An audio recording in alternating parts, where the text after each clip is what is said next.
how you make a story based off of StarCraft. That's this time on Inside the Scene. Hit it, Tara.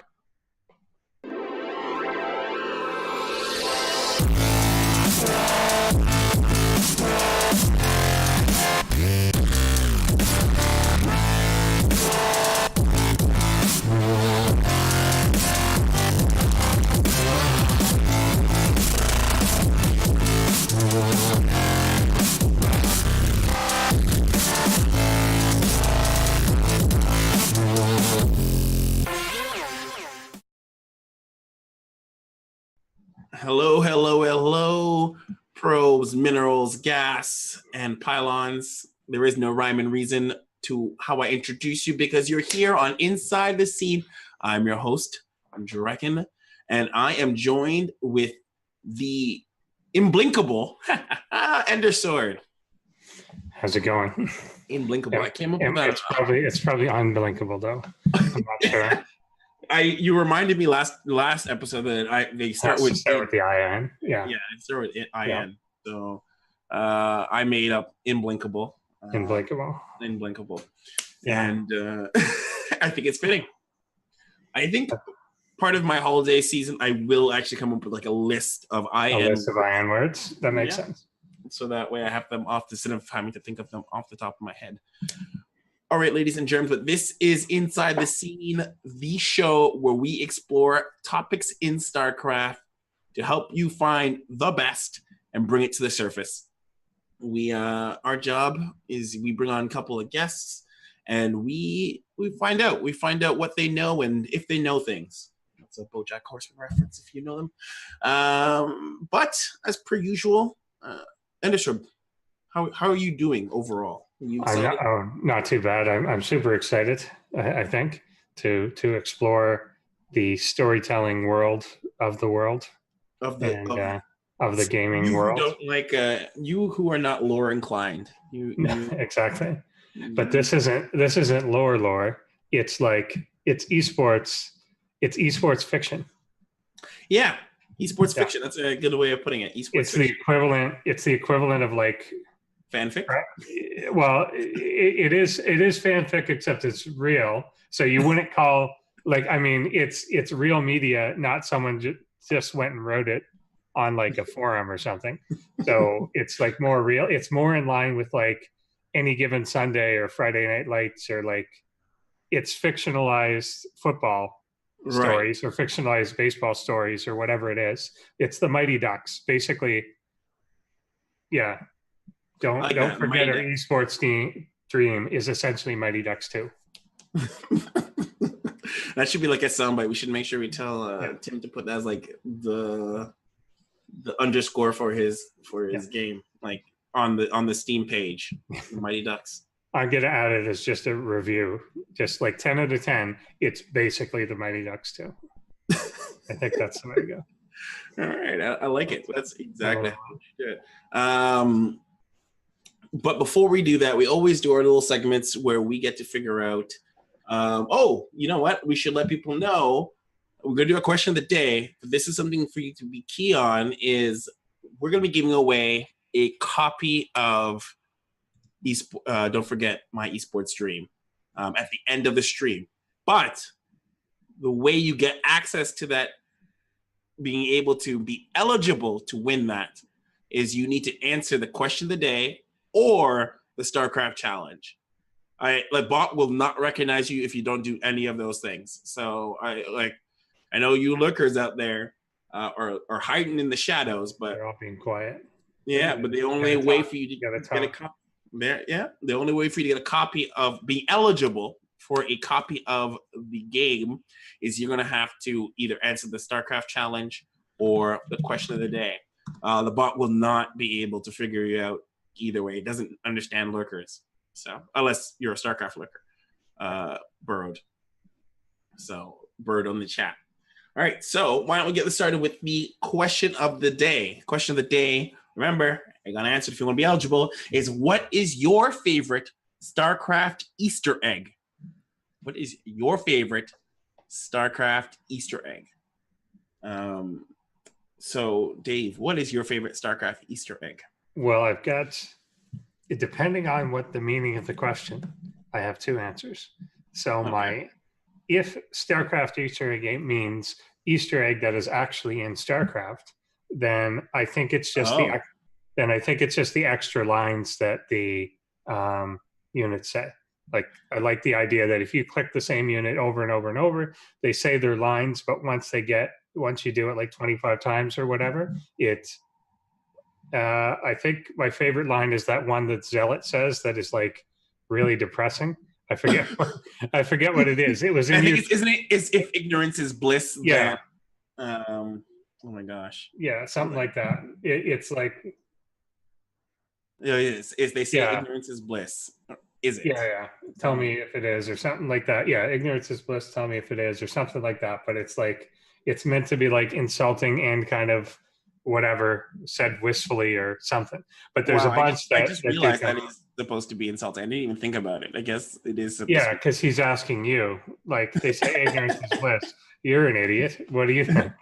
That's basically the idea of it. So I think in game, I just like it's the extra lines because you can play if you just play normally, like a normal person, then you could play for years and never actually get them because you're not sitting there spamming on one thing. So Sure. I think that's my favorite in StarCraft 2. But my favorite StarCraft Easter egg in general is the fact that if you Google the term Zerg Rush, Ah, a Zerg Rush happens.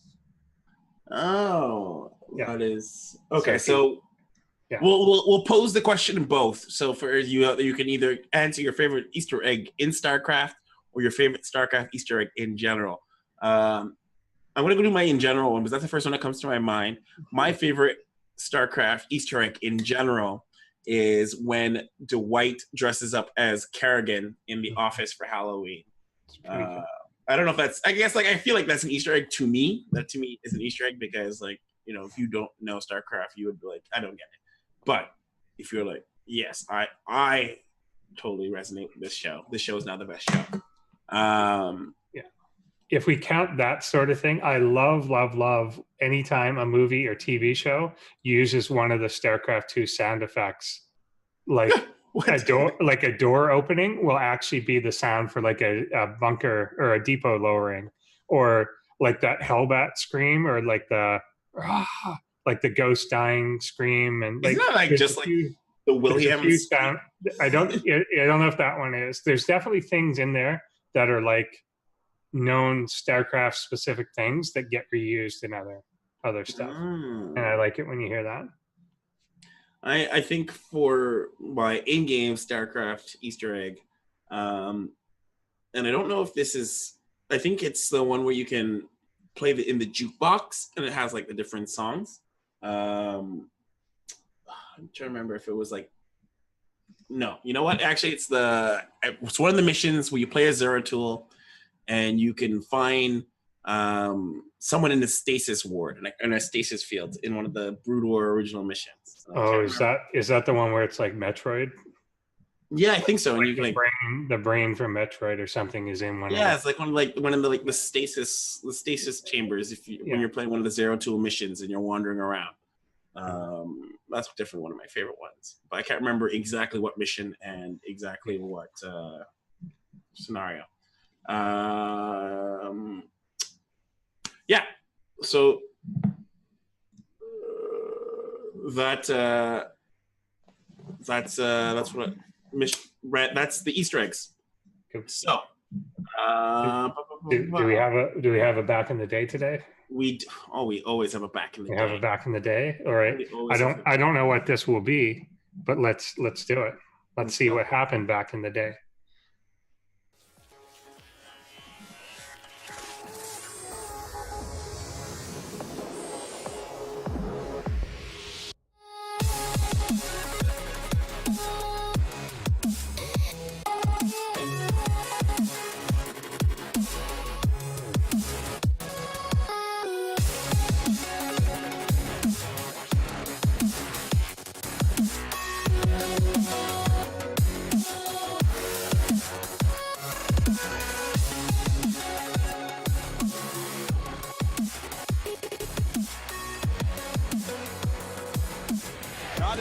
last one. No, that's that's 7.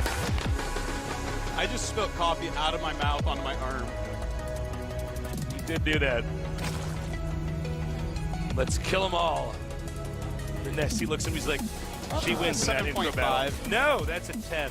Don't you talk about her that way. You're so biased, Tasteless. I am. Totally corrupt. Oh my god. Why, you little? It's like there's always at least 3 words in caps lock. Oh no, I don't want to Did you fall know down. that there are people who are, oh my god, 3 drones. All right, never mind. Nobody cares about Onguchi Bex. This is important. What's happening? What is he doing? Try to predict it because I actually do not know what he's doing. What? You guys, we're just gonna have to learn together. All right. Would it be funny? Oh my god! Oh my god, This is the coolest thing I've ever seen. This has a trillion IQ. This is why he raced the layer. This Oh is why he my wasn't God. mining gas. Oh, this is speed so clapping. Woo! This is insane. He's so smart. I've never seen this before in my entire life. Nesty officially has 1,000 IQ. I thought no one ever beat the 900 IQ that Media Terrans have. He has 1,000 IQ for it. This is insane, and I can guarantee you any pro's never seen this. I've never seen this. In fact, he's building more photon cannons. Guess what? Your Nexus is going down. Your Gateway's going down for president. Oh man, this is the coolest thing I've ever seen. Yeah, it's actually the coolest thing I've ever seen. I've seen cool stuff. Unbelievable. I've been to coolhunter.com, sorry. But this isn't on there yet. I've seen Tasty wearing a cowboy. I'm saying it's looking pretty grim for any pro at this point. Yeah, this is pretty brutal. If there are children in the room, I would suggest you have them leave. I don't think any child should be subjected to seeing What if there's somebody suffer like this. Children are still hopeful. All right, and here comes the GG. GG.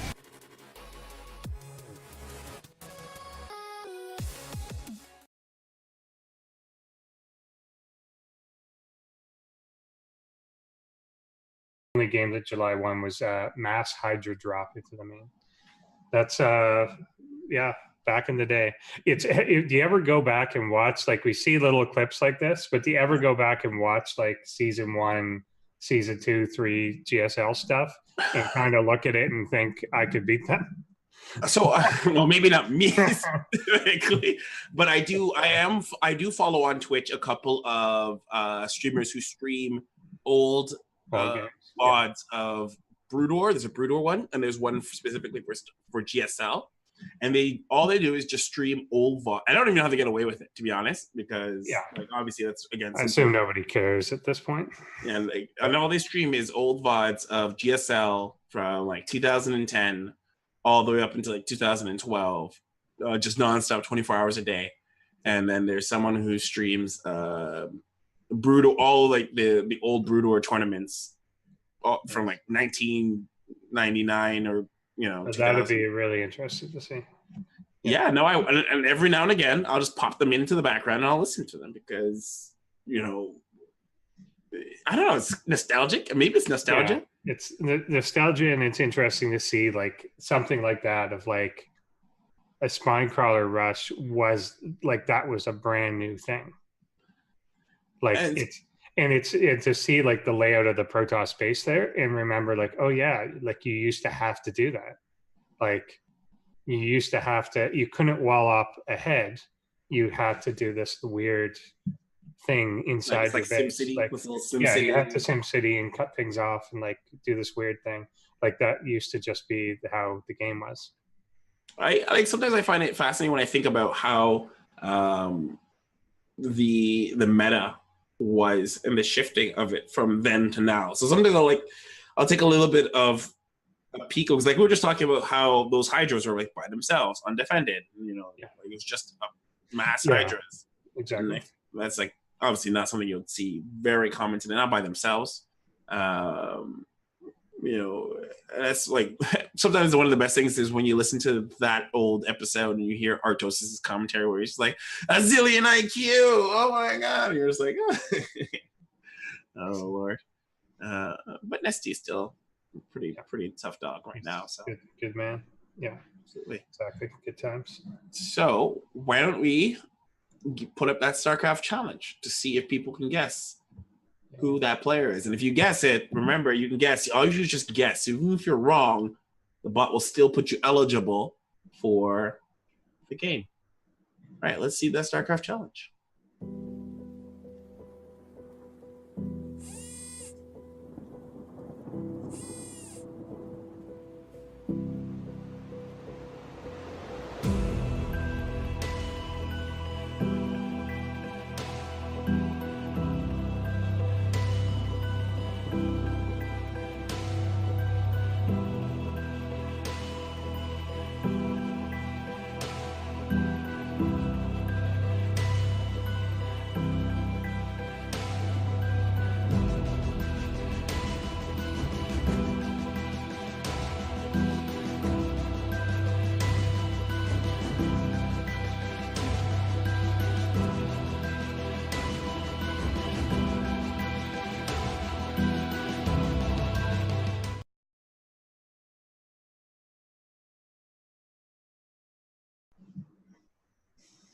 Like, I feel like that last clue should have given one of those clues is way better than the other ones. I guarantee no one is sitting there like, oh yeah, I remember when he all killed Japan.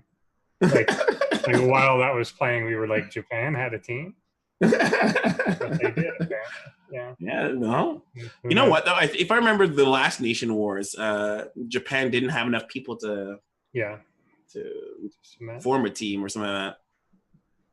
Oh, for asking how do we lodge a guess, you just say it in chat. That's it. That's how you lodge a guess. You just do it in chat. Let people know in chat who you think it is. Exactly. There you go. And the bot will figure it out. Oh yeah, it's a super smart bot. Yeah, it knows. It knows. Doesn't know. Well, sometimes. No, sometimes it knows things. But cool. All right. Absolutely.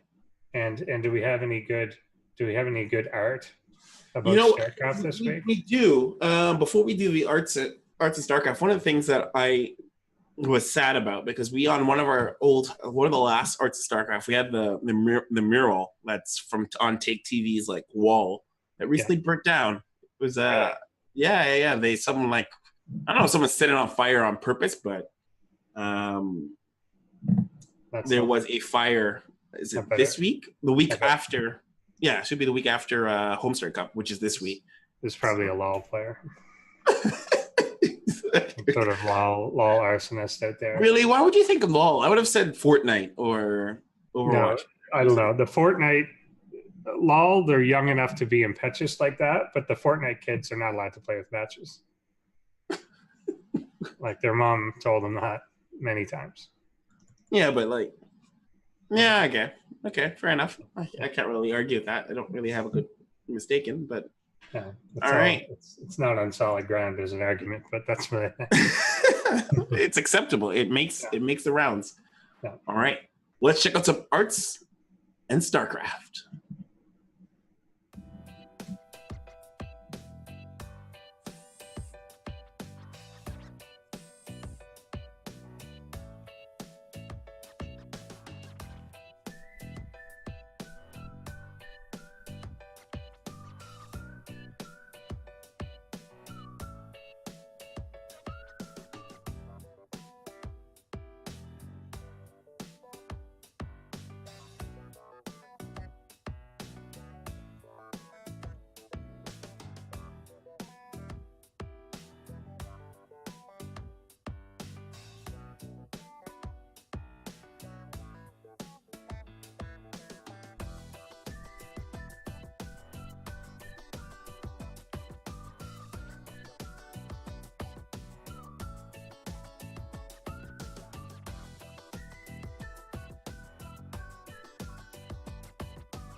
I never realized how many people put tattoos on their body of StarCraft until we did this segment. A lot of people. It's out there. I think every arts in StarCraft at least has one tattoo involved. One person does a tattoo. You might as well. I always wonder if those people, like, is it specifically StarCraft, or do they have like 8, 9 logos on their body of whatever they're interested in at the time? You mean like McDonald's? You like a McDonald's tattoo? Yeah, something like that. Actually, a friend of mine has a McDonald's tattoo. Why would you? Okay, all right. StarCraft, I can get it. You love StarCraft or whatever. Because he worked there like in high school, and he got a tattoo of the Golden Arches. Oh my god! I'm like, but why would you do that? But it has to be the, like, I don't know, talk about exploitative labor in the sense that McDonald's is getting free advertising. You can't even pay for that kind of advertisement. A human billboard walking around with your logo on their back or on their arm or whatever. And no, you don't get, McDonald's is not paying you a dime. Oh my. He won't even eat their food anymore after working there because it's gross. You know what? And I guess good on him, because it is that level of which he is proud of working at a company, and he thought it would be a great way to remember all the good times he had. But it's permanent, man. It's permanent. Very, very. All right. So to open up this segment, before we bring on our guests, the idea of stories after StarCraft, the lore is done. There's no more stories. Blizzard is, I'm pretty sure, in the BlizzCon 2018 What's Next panel, they came out and pretty much said, yeah, there is not going to be any more expansions. That's not like a thing. They didn't say anything about mission packs, but they hinted that they're not working on any. So as far as getting your story fix, your fix on that lore, sweet lore, and StarCraft related stories, there are very little options. Unless, like, what would you for yourself, Endersword, consider as option for getting stories? Like, really in the lore, I guess there's the books. Like the books, true. And then that should be able to continue with or without Blizzard. Like, it's just kind of canon universe books. So if people keep rating those, then there's something. I don't know if those are canon though. I don't know either. I don't know how anything works. Usually for stuff you have to ask. Well, the thing is, now that Disney set the precedent of, you can ask the company or the owner of the IP, can I write this and will you make it canon?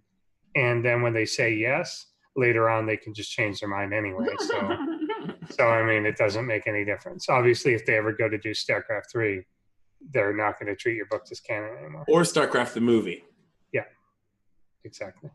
They do any of these things, they most likely will wipe your book out of the canon. How did Warcraft the movie do? I don't think they're going to make StarCraft the movie. Did it not? Oh, I think it did decently, didn't it? Well, you look that up. But either way, it did actually. It cost a lot though. It made $433 million, but it cost like $137 million to make. Yeah, but it's still profit. That's fine. Well, not really though. Because you don't really get all that money, and you don't it's more than just comparing one to the other. Oh, that's not like you basically have to beat it by a factor of 3 to make money. Oh, rip. Either way, the people that we're going to bring on do not make a movie, or at least a movie to that caliber or that scale. We're going to be talking to guests who have designed products outside of the StarCraft universe, but still relating to the StarCraft universe.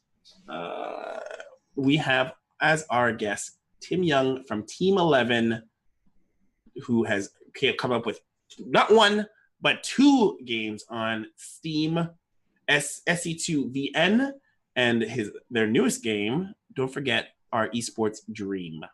I always like to say dreams with an S, but it is Dream, singular, a single dream, one person's dream. Tim, welcome. Welcome. You can unmute. Still muted. Hello, Tess. Sorry about that. What's up, guys? Hey, Tim, how are you doing? It's been a long time. Yeah, it has. I think last time I was on the show, I released the first game, SC2VN. Yeah, absolutely. And now we're back. We're back at it again with more video games, plural. We have 2 games out. How does that feel? Feels good, man. It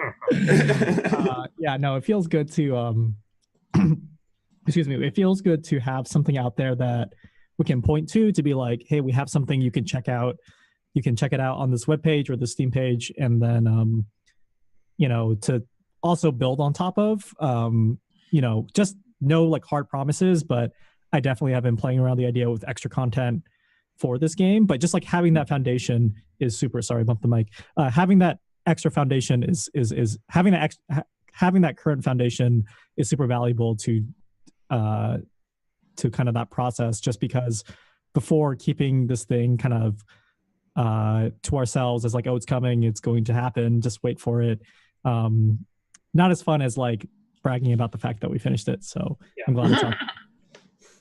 Why don't we let's give a couple people a little bit of background. Why don't you give people like Cole's notes of who you are and Team 11, and just get everyone prepped and primed before we dive into the meat and potatoes. Cool. Yeah. So my name is Tim. I currently work at Twitch as a data analyst, and I'm part of Team 11, which is just kind of this studio name that we came up with for our little StarCraft visual novel making factory. So it's myself, the writer TJ, two artists, Glynis and Stephanie, current musician Mondo. Previously we had a guy named Sendo doing backgrounds, and then Zircon 5 who did music on the first game as well. So that's so there's not, is that 11 of you, or is no, there's not 11 of us. Like five core people. And it's just a group of people, together just doing this interesting thing. Nothing super formal, but also something incredibly formal, just so we can get our game out there. So that's kind of the makeup of how we work. That is super exciting in the sense that like you guys came together.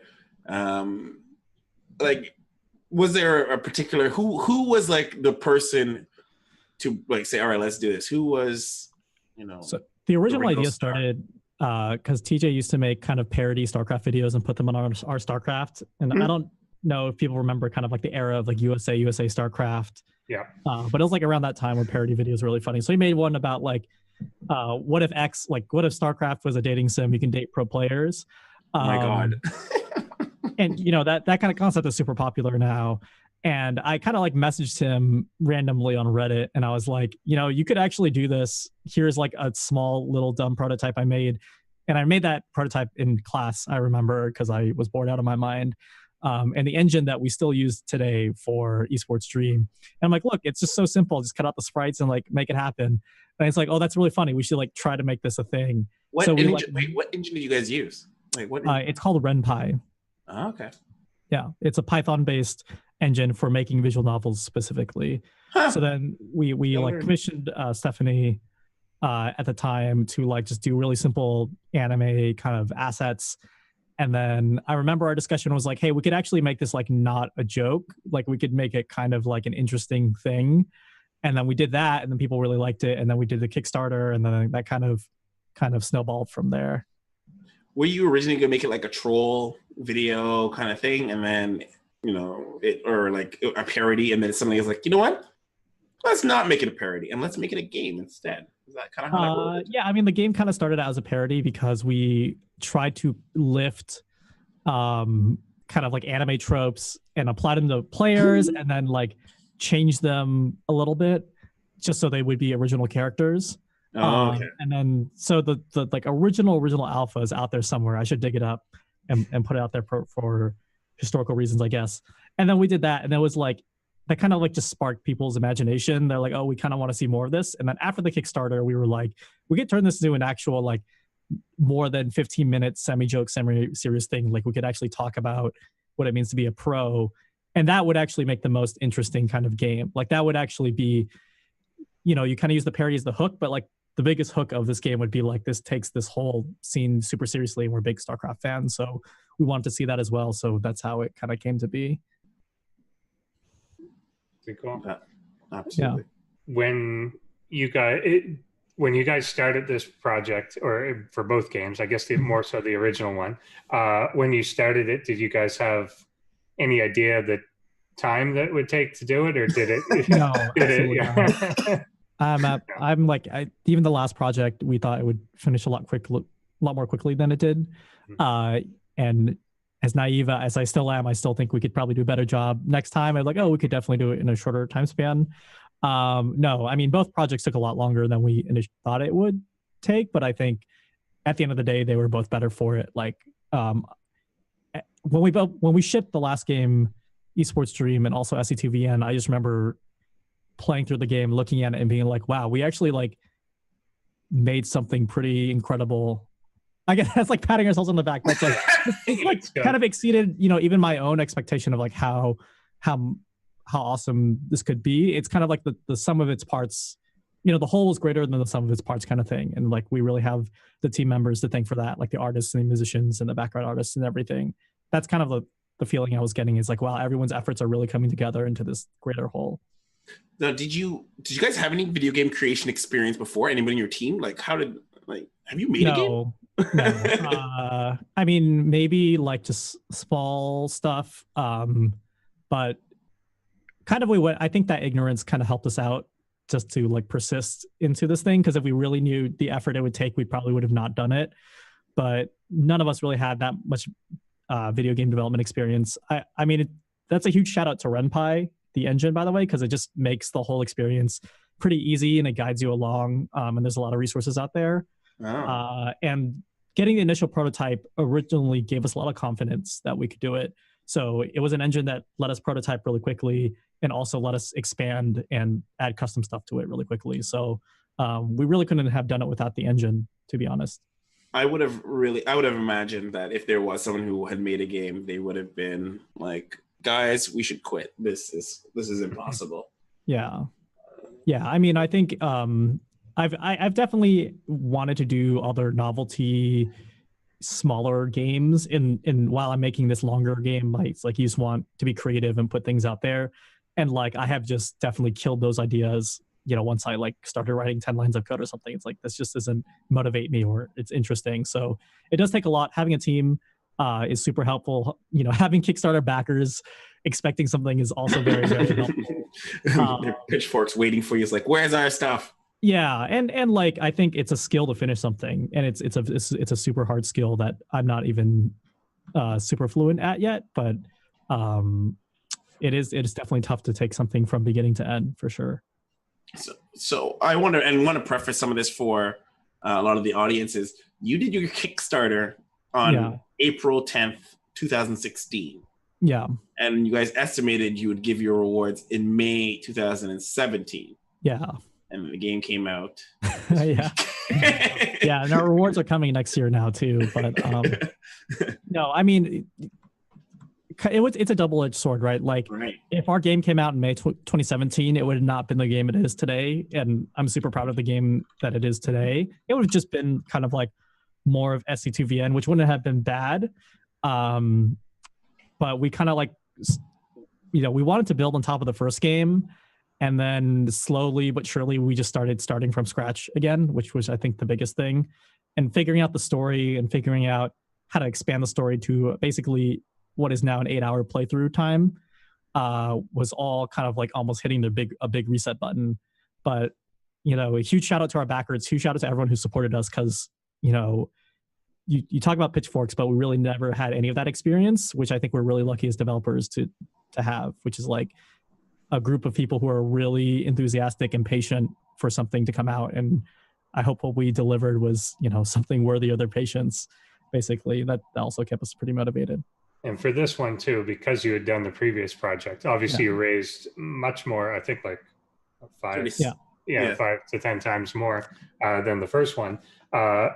Obviously you had a product, people knew kind of what to expect and expect an improvement on that. So I think that probably helped with people trusting. Yeah, having those expectations and deadlines definitely helps to like make sure you finish something. So with that in mind though, you went from this transition of doing SC2VN, which is a project that took you a while, and then you did this new project. What was, when you decided to do the sequel, like were you guys like, were you more like a glutton for punishment in the sense like you guys you do this thing really, this first thing that I'm assuming was a bit painstaking in some way, and you're like, let's do another one. What's the story behind the decision to do a second game? We just had a lot of people reaching out to us through email and through Twitter, just being like, we want more.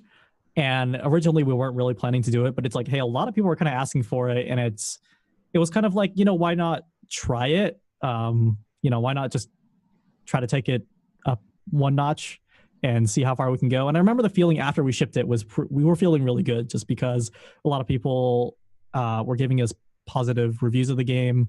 A lot of good feedback, a lot of folks who said they were reignited to play StarCraft again. I'm like, this is awesome. It makes us feel awesome.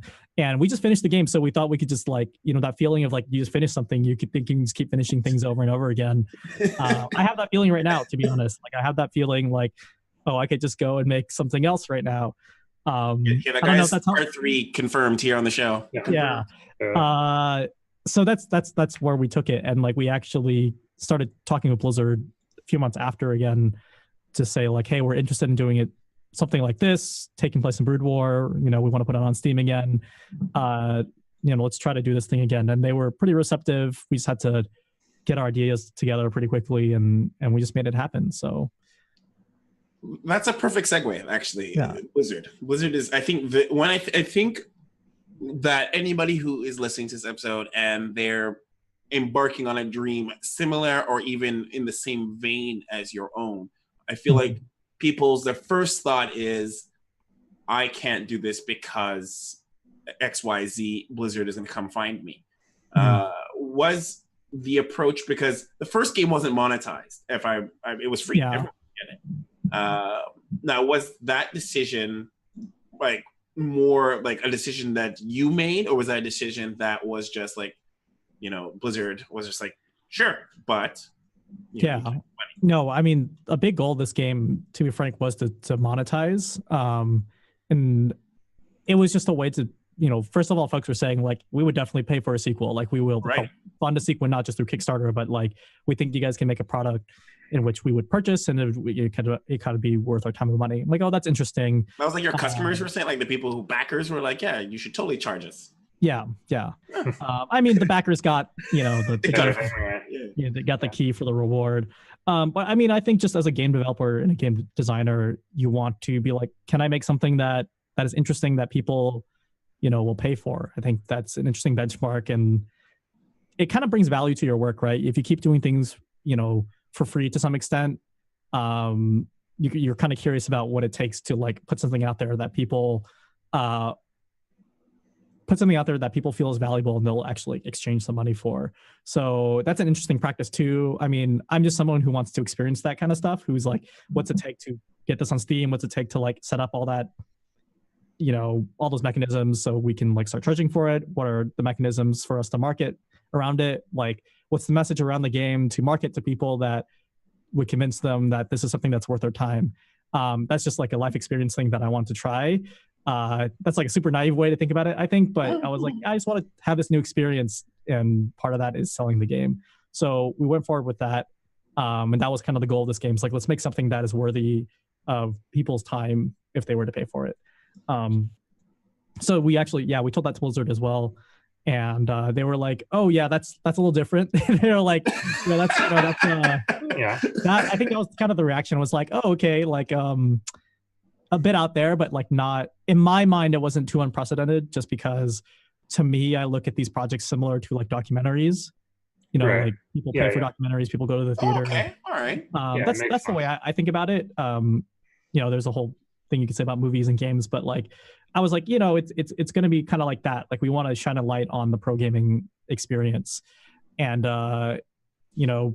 it was kind of a black box of what they were doing. They just came back to us and like, they're like, yeah, let's make this work. And then really, like in my mind, I just imagine this conversation of a person's like, really, you want to monetize it?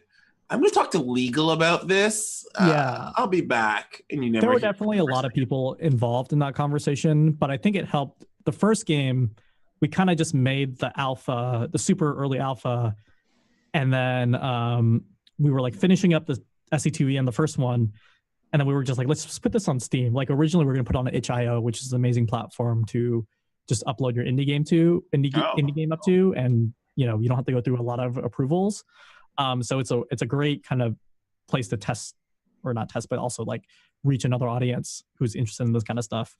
And for some reason, I was just like, we really should just talk to Blizzard at this point if we want to be on Steam, because like there's the whole licensing thing and we're using assets. So luckily we just, knew a few people, we were involved with the StarCraft community before. So we knew people, we knew some folks at Blizzard who actually knew about us as well. And that just got the conversation started. And they were like, yeah, this is a little unprecedented. It's a little weird, but let's see what we can do. And then I remember I got the phone call at PAX West and I was just outside GameWorks, and they called me and they were like, yeah, we're going to make this work. We're going to send you the agreement. I'm like, that's awesome. So wow, just like that. They were just like, yeah, we're going to make this work. Well, it was super helpful that we had a build. Like we basically had a near complete game to show like, hey, one, we're serious about finishing this thing. Two, we want to, I feel like both games are both like kind of a critique and a tribute to what it takes to live a pro gaming life. Right. So, but we want to show it with the best intentions. So we showed that all in our original build, and they're like, okay, we kind of get what this is about now. Like we have a very concrete piece of game to show everyone so they don't freak out. And then they're like, okay, whatever happened on their end, they're like, yeah, we can make this work. And then we got, that's really wholesome. Yeah. I think Blizzard sometimes gets like a bad rep as being like, but I think really everyone does, and it's kind of forced on them, it's kind of rules that just say, if you have an IP and you don't defend it, then you're not allowed to defend it the time after. So right. That's a very good point. That's what every company gets in trouble for. Like anytime a company comes after someone for something stupid, it's because the law essentially says they have to, or else they've ceded the IP. Because it's like you've set a precedent, right? Yeah, exactly. But I think in this case, like you're right. Like this is obviously the type of thing they were never going to do this. I think that in comparison to being like a documentary is like really on point, because it's similar to, like I was saying, that would be like watching a football movie.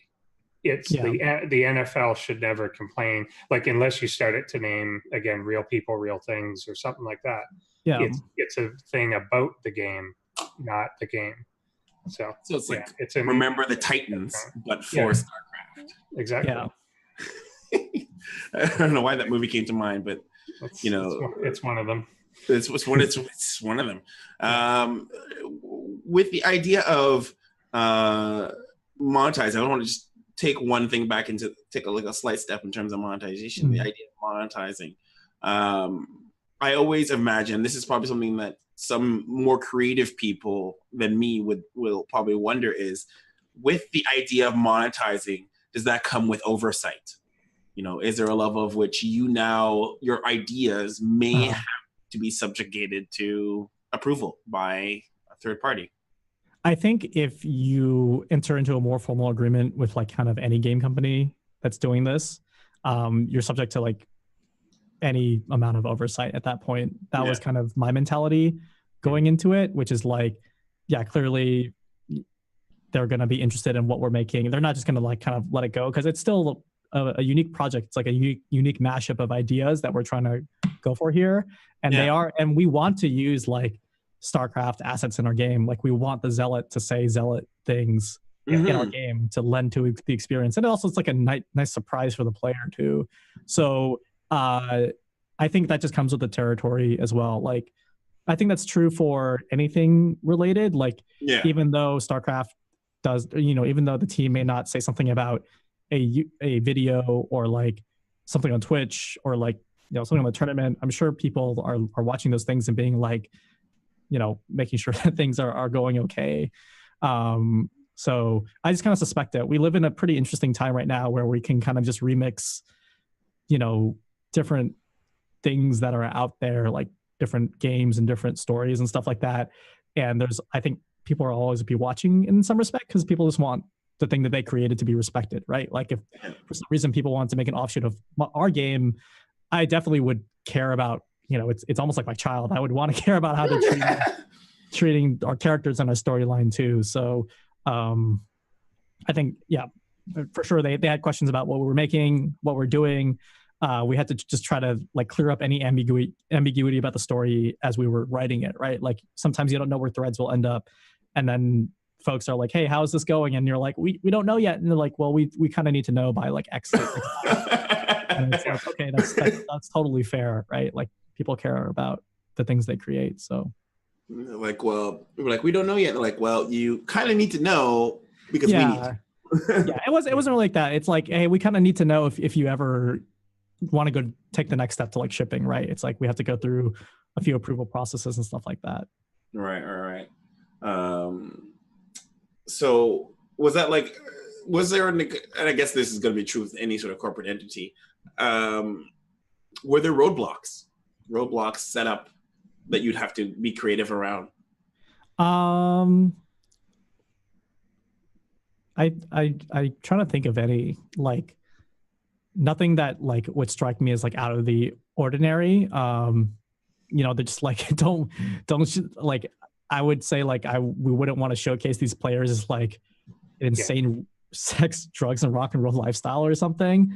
Like probably not showing them doing anything illegal, but like that's not really our intention. But like I think that was early on in the conversation, just because they're just covering their bases, right? It's like, what if this team just kind of takes the depiction of StarCraft and shows these guys going wild when that's like not really so I think they just kind of cover their bases early on, and we just have to run with that. Right. So makes sense. Have you ever considered doing a game which is a graphic novel of you guys making the game? Like it would be like essentially almost the meta of the meta. Well, because you did the game, then you did a prequel, presumably because everyone loves prequels. Yeah. And then you could do the making of the prequel. Yeah. Maybe we can make one about like when they were designing Brood War and they had those internal tournaments and it's a fake cast of Blizzard people playing in those tournaments or something. No, I haven't considered that. Like not in terms of like a full scope game. I always have a lot of ideas around smaller, like 10 to 15 minute experiences that I just hosted online. But nothing crazy like that. So sorry, go ahead. I was going to say, during these projects, so has it been the same team for both games, and has there been people that have like joined, lost interest during it? It's a long time to commit to something like this. Yeah, kind of the core team has kind of remained the same. Our background artist from the last game, Sendo, wanted to move on to do something that wasn't just background art. He wanted to focus on character art. So he actually kind of had to leave after doing a few backgrounds early on with us. Like if you play the game, but the main menu with the TV in the classroom, that's him. Stuff around the, kind of mini spoilers, but you go to a tournament and the kind of the stage area is him as well. That was like one of the first works that we did with him. And then he had to bounce. So we went through a few contractors with background art. Just because folks kind of wanted to move on and do something else. That was a little weird. I wouldn't say like because of them, but that was just like a little, I think, abnormal for us, which is we had to just kind of keep reaching out to folks. But luckily our background artists were all awesome. Like they kept recommending their friends and eventually all worked out. And then Zircon5, who did the first music for our first game, even back in the early alpha, he didn't work on music on this game, but I still want to give him a big shout out because he's super instrumental to like where we are today as well. But he didn't do music on this game. But for the most part, our artists and myself and TJ, were the core kind of remained on the team. Is it hard to stay motivated on something like this? Like it's so long. I hate working on anything that takes more than like 5 days. Is there a point where you look at it and you're like, we're 5% of the way through this thing? Like, yeah, I think I kind of delude myself that we're always like 95% of the way through this thing, over 50%. So I think that's a useful skill to have, is like some, being a little naive and delusional about how quickly you can finish something. I wouldn't recommend it though. that method, I recommend stringent project planning and like actually understanding what it takes to finish something. No, it definitely was at times hard to stay motivated, and like sometimes the only thing you had to do was like not a very interesting or like sexy design exercise. It's like you just have to get assets in the game. You just have to open up Photoshop. You have to just like write the code, and it's not interesting, but it just needs to be done. I wish we kind of had milestones that we could see the game progress, but like everything just kind of came together all at once, which was good and bad. But I have this wallpaper on my phone from a manga series I really enjoyed, in which kind of it's about the author's journey to become an artist, and it's being licensed next year, called my so-called artist journey. Can we see it? The background, yeah. 1 second. Let me open this. How can I show my lock screen? I guess that's hard to read. Let me see if we can. Is that going to adjust? There are lights in this room. Okay. Well, it's hard to see, but basically there are two characters in this panel, and the setting of the scene is the author. She's like just graduated, I think, college, and she came home. She went to art school. She's not enjoying it. She came home to kind of like reset her brain and like keep making art, and she can't do it. So then her parents call her old art teacher over, who's like a big character in this whole arc of her career. So he shows up, and he's just kind of like a super strict, doesn't really care about your feelings kind of guy about the entire novel, or the entire arc. And he shows up and he's just like, what are you doing? Why are you crying? Why is any of this happening? Just draw. Just like literally do what's in front of you. Like just draw what's in front of you. Like just do anything. Because that's like really important I'm not an artist, like a illustrated artist, but that's like super important that they practice every day. Like no matter what it is, you have to do it every day. And I wanted to carry that mentality for myself, which is like, no matter what I did, I had to do something every day. No matter like making the StarCraft scenes and like the interactive stuff was super fun for me. But sometimes that wasn't what I had to work on. Like I had to do, putting assets in the game, or like capturing the StarCraft scenes was like super time intensive and not fun. And you just have to do it. And it's just like, that's all there is to it. And I think it's so mundane and sometimes so demotivating that's where it's easy to stop. But like, that's the most important part sometimes, is like keeping yourself going, even when you have those feelings of like, oh God, I just really don't want to do this. Was there a tool? Did you guys have any specific tools that help you map out the project? Like did you learn from between the first and second game, or? God, I would have loved a project management tool on this and to be a better project manager, but no, it's like still Google Docs, still like Google spreadsheets. Oh Lord. As to like making the game itself, I actually had to go and develop my own tool. That's a super loose word, but basically the whole like StarCraft interactive stuff, like I ripped off code from like a tutorial on how to use HTML to find coordinates on like a web page. It just like spat out coordinates wherever you clicked, and I like modified it a bit. So I would import a StarCraft screenshot, click on the screenshot, and it would tell me what coordinates I had to code into the game to like place the buttons. So that's like every button is like manually done to do like that. And I like fixed it up so I could just copy and paste it from there eventually. But that used to be a super manual process, and then like that was hopefully automated a bit more near the end. Man, good. Yeah. Are there other like weird little tool things like that you had to create that just weren't out there to help you make this come together? Like other than like kind of, I had to do something we didn't do in the first game. Everything in the first game is basically like hand placed in a way. Like everything you see is like us running through the game, seeing the things show up on the screen, being like that movement isn't right, so we have to like adjust the X position manually. That's like everything that's like basically all the first game is. This game is less so about that, because like there's just so much content that there's no way we could do that. So that tool I just talked about was one way to help alleviate that, even though everything is technically hand placed in that circumstance. And if you guys have played the game, the star send sequences where you can kind of submit or present the terms that you collect throughout the game, that's like kind of abstracted out, in which I could just hand that to TJ and be like, this is how you can just write the scene, and don't worry about how the system works. You can just write it and it will like work in this way. So like a little infrastructure. Basically you had to build mini infrastructure for this game. And the way you measure APM and all that kind of stuff is all abstracted out too. Yeah.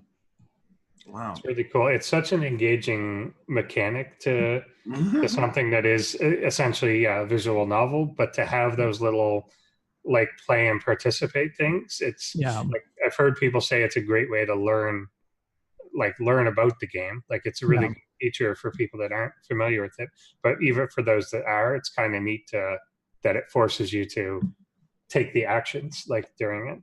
For the screens themselves,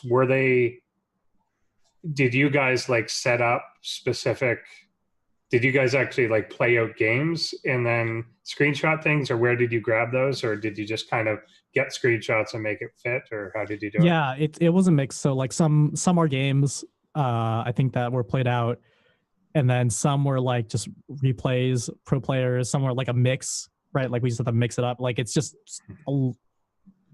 everything almost. And then like the part of it that was interesting was like, even if someone lost in a replay, that may not have been reflected in the game. Yeah, it's like we just need, especially near the end where we just need to keep getting these assets into the game. It's just like whatever sequence of these StarCraft scenes tell a good story, or like what tells a certain story, that's what you need to do. Like that's what we needed to capture. And like sometimes the ending didn't matter, sometimes it did matter. But kind of the process around that is like I have to watch the replay front to back to get a sense of like how the game flowed. So like understanding StarCraft was valuable there. Then like kind of look for different combat scenes and like macro cycles and things like that, and try to craft my own narrative around that. And then I actually wrote out summaries for TJ to write around, but I think he kind of just looked at a sequence of pictures and kind of added his own narrative on top of it too. So you'll notice, like, at least from my perspective, the narrative of these StarCraft scenes aren't as intense as like a commentator would talk about them. Right? It's like no one's like, oh, he's hitting this timing. And what's funny is like Jenna Bain played this yesterday on our channel, or actually, sorry, 2 nights ago on our channel. Yeah, I watched it. It was fun. Yeah, and she's saying stuff like, and she's like an absolute StarCraft fanatic. Yeah. She's awesome. She's like knows the strategy inside and out. And she's like, yeah, like at 4 minutes in, like you could definitely have range and pressure this bunker. And though we kind of know that, like that's something we can't really express to the player. Like what we want to, first of all, for accessibility reasons. I think second of all, it's like we want to, if you watch the anime Ping Pong, or kind of like any sports anime or sports movie, Prince of Tennis. It's like, yeah, it's like what they kind of, Prince of Tennis, like kind of, there is a bit of that to bring you into the lore of sports, but kind of the thing that grabs you is like what they're feeling in that moment. Like when you are playing at the foreign tournament and you're slaying nerds, you're just kind of feeling like I'm unstoppable, I'm invincible. And like, that is not contingent on like, that is a little bit contingent on like the 3 zealots and 2 archons that are just like, you know, ravaging the space. But like what you want to express to the player is like, you're feeling unstoppable, you're feeling unmovable. So that helped us kind of lift ourselves out of the detailed, like a really super detailed interpretation of these games. Is like, we just need to communicate the feeling to the player. Yeah, you have to take poetic license. Like when you look at anything, like anyone that go back and watch like a poker movie like Rounders, everyone's playing terribly. Yeah. Like what they're doing is just nonsense.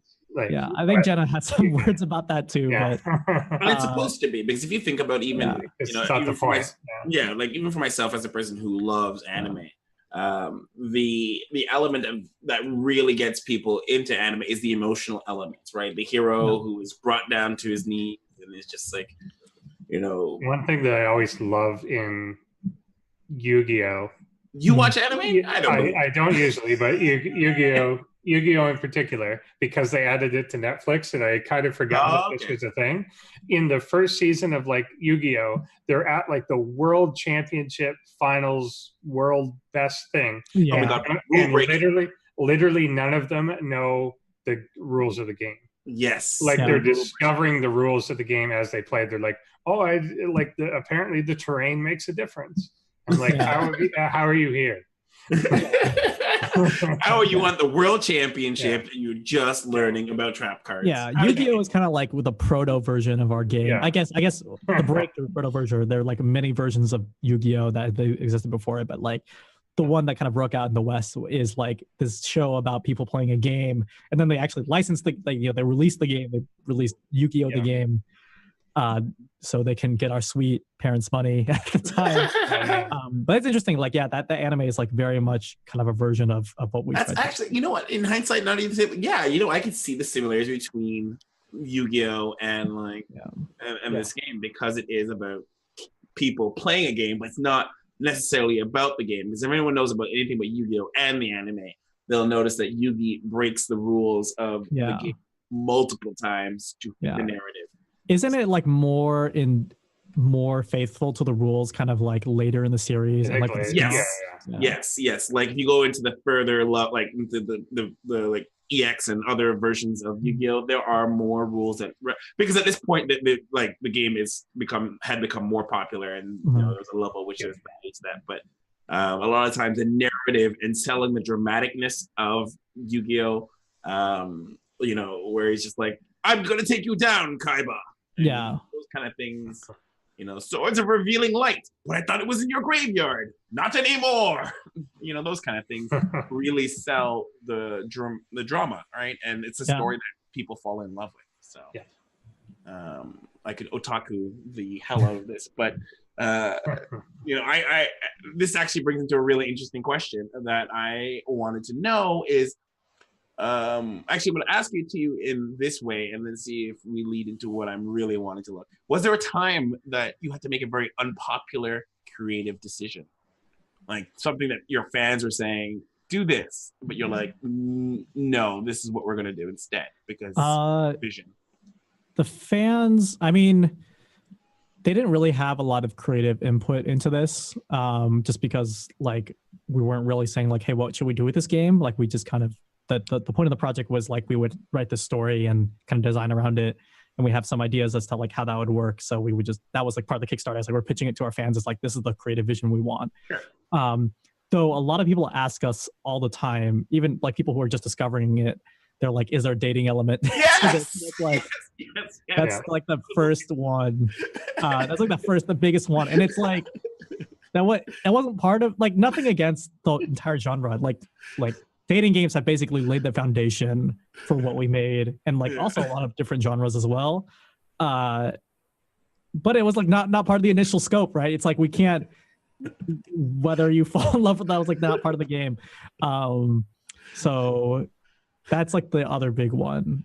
There were other things that, like, in the first Kickstarter, because we were super delusional, we were like, oh yeah, we'll have all these different choices and you can pick your race, and like that was just on us. Like we just didn't know what we were doing. It's more the creative decisions that we have to face are like, what do we have to cut to make this game? You know, what do we have to cut to finish this game within a reasonable timeline? Is kind of the stuff that we have to face. And I'm sorry if I feel like I was baiting you, because I really did want to know, like, where did the dating go? Yeah, it's so, you know, apparently that's what the people want. So I won't lie. I was kind of, when I first like played SC2VN, I was like, oh my god, my dream of dating a pro player has finally been made flesh. And I'm like, I'll say at this point in time, I don't know if I'll feel this way in a week, but like in this point in time, I want to make more content. But well, you know, that hidden DLC is always an option.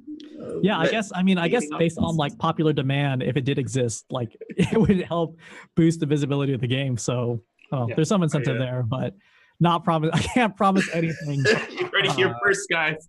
You can date Bolt or Jet. And unfortunately, you're right. Other visual novels have set that precedent. Especially the more popular one was it like the pigeon one is like Katori. I can't remember what it's called, but like the dating pigeon game. Oh, How to Full Boyfriend. Yes. Yeah. And then Dream Daddy, obviously, as well. Set the precedent. But visual novels have been around for quite some time. So and obviously you explained how you got into the visual novels, but was there ever an interest to bring it into a different genre, you know, past visual novels and into for me, like the genre, like I think for most people the genre is a way to like create a dating simulator, which is honestly, I think it's totally dope, because that seems to be like an idea that motivates a lot of people to make their own game, which I think is like super, super cool. It's like that's something that sparks creative interest in a lot of people, and it gets them to like take an idea and at least like create the most minimum version of the idea and share it with their friends. I think that's super awesome. And but for me, like the power of the medium for me is like I want to make my own anime. So that was basically it. Like I'm a weeb, and like I love the aesthetic, and like I think it was an interesting way to kind of like subvert a couple ideas. Like people see this thing, they're like, oh, is it dating? Oh, it's anime, but it's like, no, it's actually cool shit. You're pro, so, you're like, pro gamer. it's actually something we want to like kind of reflect the real world a little bit, and I think all those things kind of like work in an interesting way together. Yeah, it's gaming. It's literally the opposite of dating. Yeah. What are you talking about? Gamers constantly are looking for dating. I mean, it's a game about the love of the game. So maybe you're dating the game the whole time. I don't know. Meta. No. Yeah, that's it. You could have put it in. You could put optional DLC where the main character does date someone, and their StarCraft skills immediately fall off. Yeah. They retire immediately. Yeah. There are a few ideas that I think that are doable, but I'll keep those close to the chest.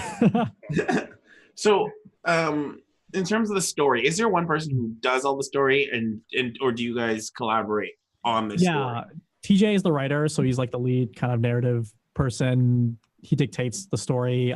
He just kind of bounces ideas off of me, and I just give a sanity check. But he kind of takes creative lead on the narrative, and I kind of build around.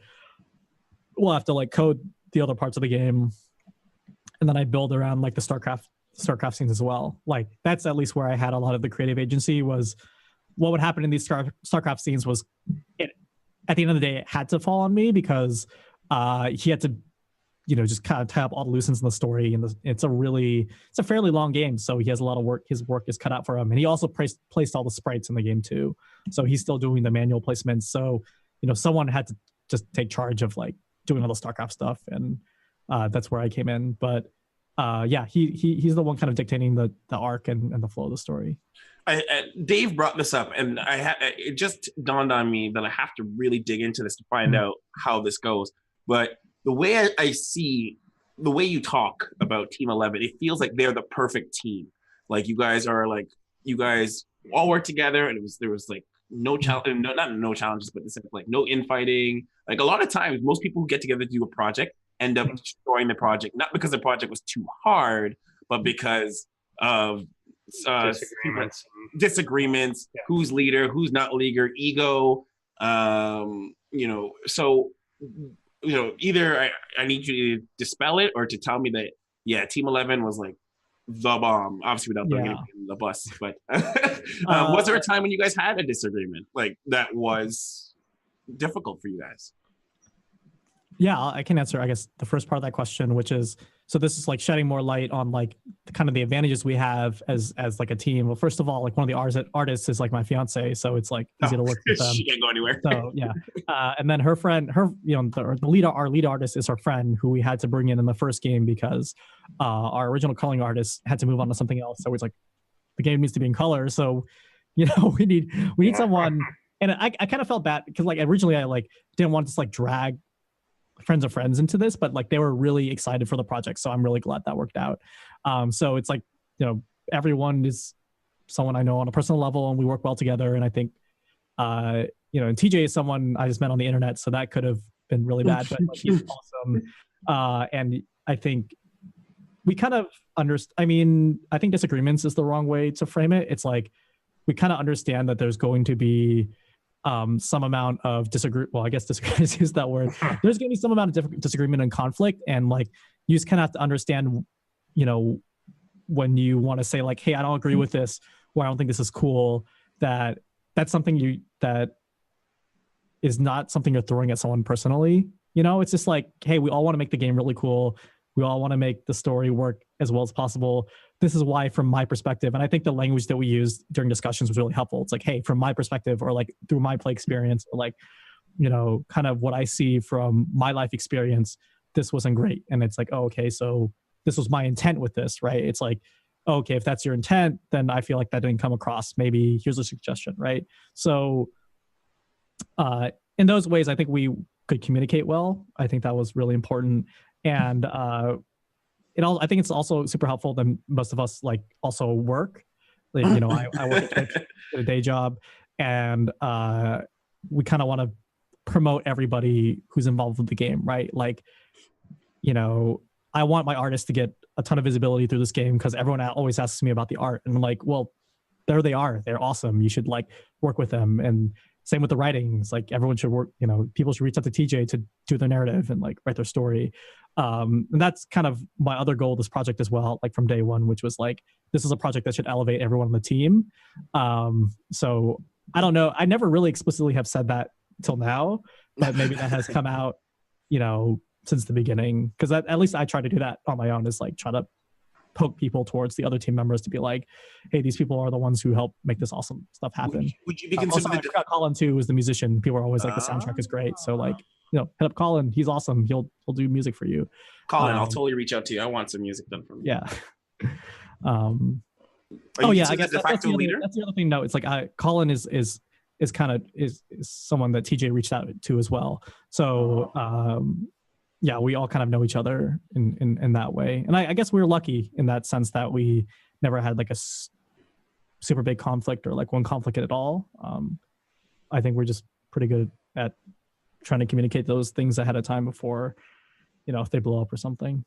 Are you the de facto leader, or did like they vote you on, or like how did that? I don't really know how to answer that. Like I guess it was a coup.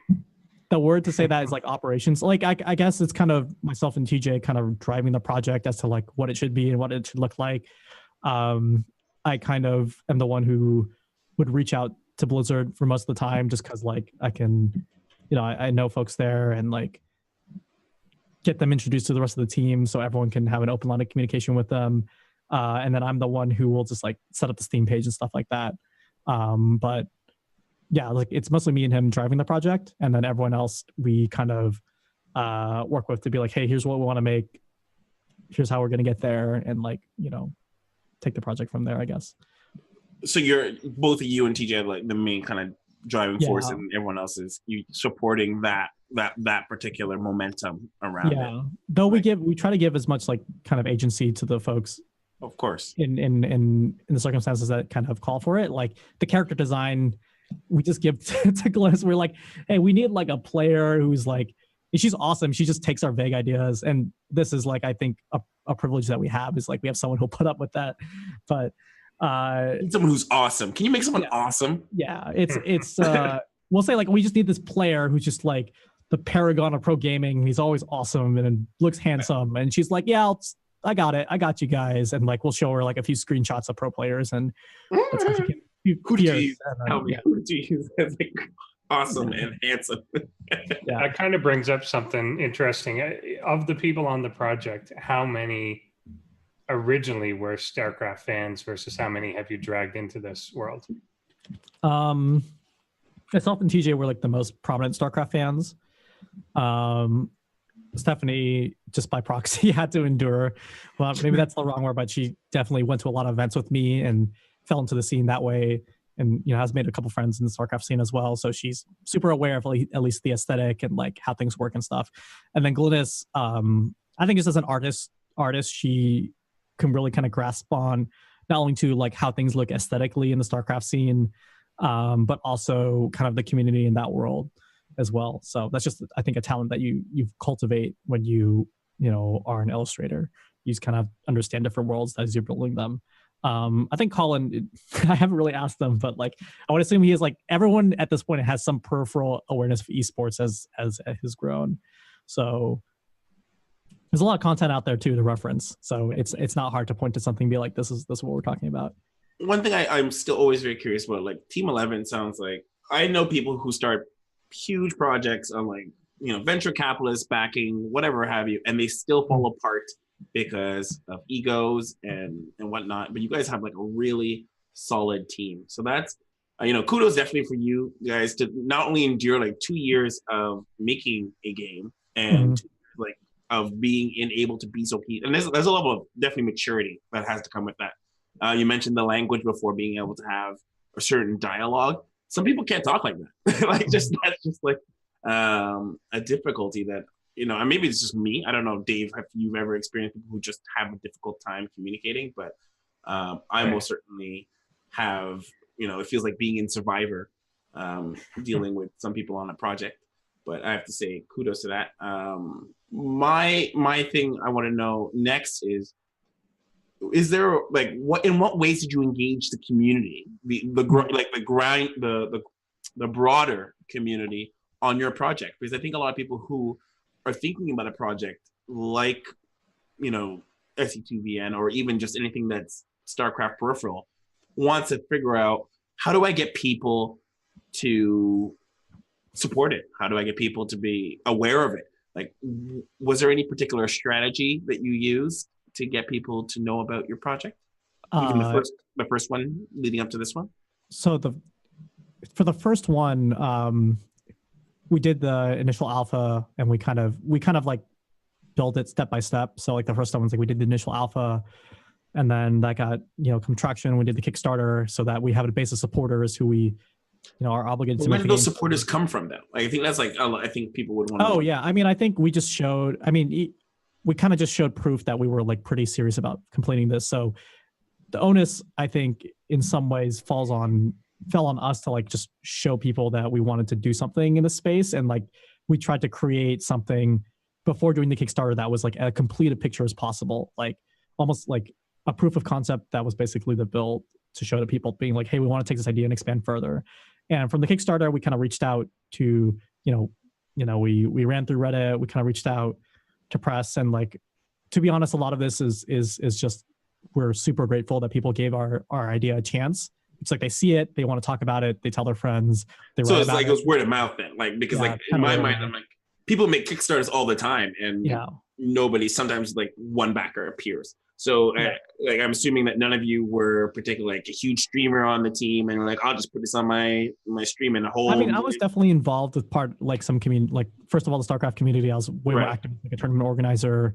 And then I was playing Mafia on Twitch streams a lot of the time. So it's like stuff like that. Like, I was pretty embedded in the community. And then there's a whole practice of raising money for Kickstarters, reaching out to people that there are a ton of people have written about. I'm not the expert on it. Like, definitely, I'm just super grateful for everyone who supported us during that time. And then so once that finished, then we just have people waiting for the game, right? So we finished that game, we put that on itch.io, and we were like, at that time, we were basically like, if 500 to 1,000 people download it, 300 people download it, outside our backers, then like, awesome, right? Like, that's sick. Like, people are actually engaging with this game that we spent time on. That's awesome. And then we got pretty lucky there, because I guess on itch, people just kind of found it. They saw this idea. It was like, oh, that's interesting. That's kind of weird. I'll try it out. It's free. Why not? And that kind of gained traction. And then we got it on Steam. And then we had to go through the greenlight process, which doesn't exist anymore. But greenlight is basically kind of like Kickstarter, but with upvotes. It's like Reddit. And people basically have to upvote your game on greenlight. So we had to kind of do another round of promotion that way. And then once it's on Steam, like very few amount of games get through on Steam on greenlight. So like, we were kind of lucky enough to be selected for that. And then from greenlight, they won't give you money for it. Like, it's just to let you put it on. No, it's just a privilege to be on Steam, basically. Oh my God. Unless you didn't know, if you didn't know someone at Valve, at least from what I understood at the time, was like, if you didn't know someone at Valve, this is the way you get your game on there. It's like a quality control, I guess. Yeah. And then once it was on Steam, like, we were trying to do promotional stuff as well, but we're kind of winding down. But like, once it was on Steam, and it's a game that's free on Steam, and it looks interesting. Again, like, I'm not the expert on this, so apologies to any marketing experts who are like, no, you had all these factors going for you. Like, we were lucky enough that, streamers are picking it up at the time. They're like, oh, why, what do I have to lose? It's like not literally like 20 minutes of my time if I don't like it. We had John and Jenna play through the game. I remember waking up that morning and my friends were texting me like, hey, your game has more viewers than StarCraft today. I'm like, excuse me, what? That's because they were playing the game. Like Total Biscuit. Yeah. We're super grateful for them. Like, I think they're part of the reason why we were able to make this game as well. And then, clearly people at Blizzard were interested in it. They were, people were saying, hey, some people were here who played it. They really enjoyed it. Thanks for making it. I'm like, that's awesome, dude. And then we kind of just, I think a mistake that we did is like, we weren't really promoting the game much after we launched it, SETVN, because we were focused on making the Kickstarter for this one. But luckily, people were finding it, writing about it. You know, it's free on Steam, so there's some incentive to just try it out. For this game, it's a little different. Like, we're doing press rounds right now. We have to convince people to purchase it. That's like a whole different ball game. Right now, like, you're watching the experience right now. Like, we have to kind of let people know who tried the first game that we released a new one. That it costs some money up front, that there's more to it. There's there's different interactive elements to it. And all that kind of stuff. And probably what I'm going to work on tonight is like making a free demo. I think that helps too. But I think the story of our game is still being written. Like, I'm not going to do like a post-mortem until like 30 days, maybe even 60 days after launch, because there's just still so much for us to do in terms of promotion and adding content and expanding stores. We don't have our itch.io store up yet. And like, that's part of where we want to expand to. Like, they gave us our first shot. So I'll probably try to put the demo up there by this weekend that people can try on itch and then get it on Steam. There's approval process for Steam, and then write up a couple things of how the game works for designers who are interested. And like, it's going to keep going. Like, we're going to focus a lot more on promotion after we launched for this game for sure. So that's where we're at. Cool. It's a lot to it. In terms of your working, like, obviously you've all got like different full-time jobs or other things that you do. How much time were people able to devote to it? Like, is this something that you're spending all your evenings and weekends for 2 years, or? Definitely near the end, that was true for myself and TJ as we were throwing stuff into the game to finish it. The artists and musicians have better work-life balance because they finish things, and like, once they have the sprites, they're kind of just chill until we need more stuff as we work out the story. But like, for me, it was like more or less trying to tinkering around the game, making the custom stuff, testing it out, and then near the end, as everything starts ramping up, like, that just I became much more aware of the time I had to put into the game, which was like, the moment I come home, I have 30 minutes to chill, and then like just working on it till I get tired, and then like, as I get older, I have to understand when I have to stop working and like, I can't work anymore, or like I get diminishing returns. So like, I became more aware of that this past year, trying to wake up earlier to do stuff. So what's funny is like, I just had a conversation around this, which someone asked me like, how many hours do you put in, the same exact question, how many hours do you put in the week? I'm like, in my brain, it feels like I'm putting in another 80 hours a week on this game. But in reality, if I were to actually write down all the hours, it's probably less, because I just spend so much time worrying about it. And like, trying to disassociate worrying about it to actually doing stuff is like a new skill I have to learn, right? Worrying, when you say worrying, like, what do you mean worrying about it? Are you spending time like pacing your room? Yeah, basically when you're on the train home and you're like, oh, I have to do this and this has to be done by next week, and it feels like you're doing stuff, but really nothing is being done. That can like really take a toll. Yeah, that can take a toll on you. So it's like dividing up actually doing stuff and worrying about stuff, which each have their place. So an interesting point on that comment, was there, between the first game and second game, was there anything that you or your team did to improve either yourselves or your skills prior to taking on this new project? I can't really speak for anyone else because I've never really asked them this. I think our artists like naturally just kind of leveled up based on them enjoying to draw or having to draw every day. Same with our musician. And the process that we worked with them from the first game and this game wasn't any different. Like, at least in my mind, I hope it wasn't, any more painful than it was the first game. I think for me, I leveled up, and unfortunately, I can't speak for TJ here either, other than like he had to write 2 or 3x the previous game. So, and I'm not a writer, so I don't know what it takes to do that other than just blood, sweat, and tears. But for me, on the programming side, yeah, definitely like doing everything manually was the first game was labor intensive, but it was more or less simpler, right? Like just doing things handcrafted is like, once you place it, it's done. But designing infrastructure or a system, there's like bug testing, there's edge cases, kind of trying to make an actual system or mechanic becomes a lot more trickier. There are a lot more moving parts that you can't account for. So that's kind of where I had to level up a bit, was like doing testing around that. And then our glossary system that had to kind of turn into our dialogue system. We knew how to make a glossary system, and then I had to level up a bit to understand RenPy a bit more to make it so it interface. The menus had to interface with the actual game flow or like the game dialogue. So for me, I definitely had to level up like my system design, both in terms of, pen and paper design and thinking about it, and like actually coding it was something I had to improve on for this one. I'm thinking a little bit more abstract in the sense that you guys designed SC2VN and then you were going to go do another game. Was there a point where you were like, we actually weren't game designers prior.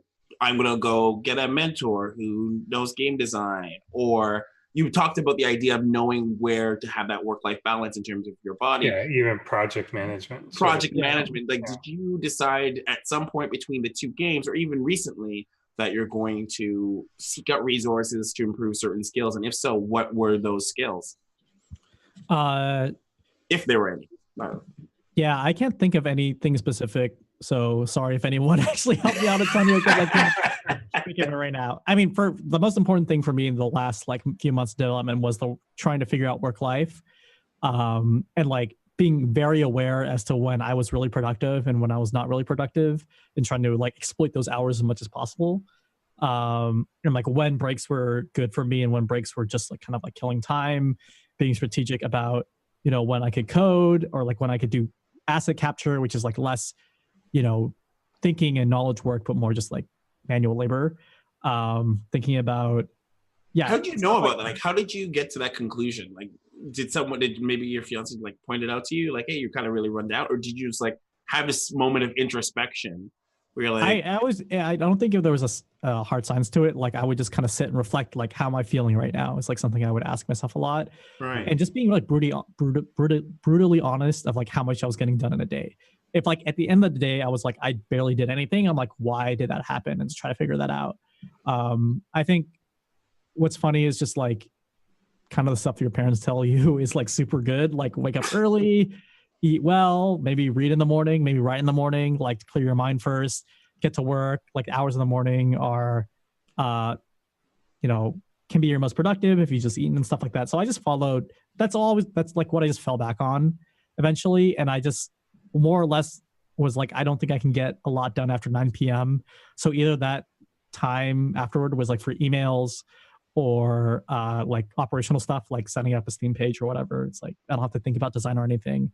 But then, kind of where that mentality stemmed from was like folks at work were having babies and they would just force themselves to go home at 6 o'clock. And I'm like, what if this game was just my baby? Like, I just have to you just have to force yourself to be an adult at that time, right? Otherwise you have a child who needs you. So you just force yourself, that's the forcing function in your life. You just have a child. So I'm like, what if I just thought about this game as my child? And like, how would I live my life differently? Like, how would I treat myself better? And that's what I had to do. Does that mean like sacrifices? Was that like, that sounds like something like I got to sacrifice some stuff. In terms of sacrifice, it's just like kind of your leisure and free time, which is like, do I really need to play 2.5 hours of games when I could play an hour and a half? Do I have to go out today, versus going out tomorrow, stuff like that. It's just like boring adult decisions that you just have to be on top of. Something I did that was super helpful to like grinding out the last part of the game was I started writing every morning, just to see if I could. It was like, I forced myself to write 500 words every day for the longest streak was like 33 days until I shipped the game. Because then I stopped writing entirely. I had to finish. I'd like to take every hour I could, but like just knowing that I could do that. And it was like literally anything on the top of my mind. It didn't have to be good. It just had to be there. That was super, super helpful to be like, okay, I can like, first of all, it taught me the value of like, accumulating effort over time. Where'd you learn that from? Like, that sounds like something I feel like I would have seen on like one of those, not like leadership videos, but like productivity videos or like, it's just like an amalgamation of everything I was like reading at the time, because I started reading all this stuff just because I'm like, God, I need anything to help me finish this game. Okay. There's the Seinfeld method, which is like doing the calendar. The calendar. that was one variation of that. There's another one. It's like I just want to try writing every day to see if I can get 500 words on the page every day. That's like kind of inspired by NaNoWriMo, which is like people write a novel in a month, which is like 50,000 words in 30 days. There's like that super popular. There was a popular video about that guy in the army who was waking up at 4 a.m. every day, and he just wrote a book, so he was making press rounds. Josh Wilco. Something like that. Yeah, I don't remember the name. Which is Navy SEAL. Navy.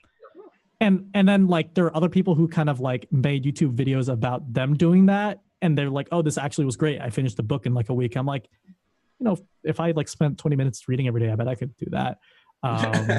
So it's like just a combination of that, and at a certain point that it felt like I was just doing something different. And I'm like, I like doing different things sometimes, so I just tried it. So that was all really helpful.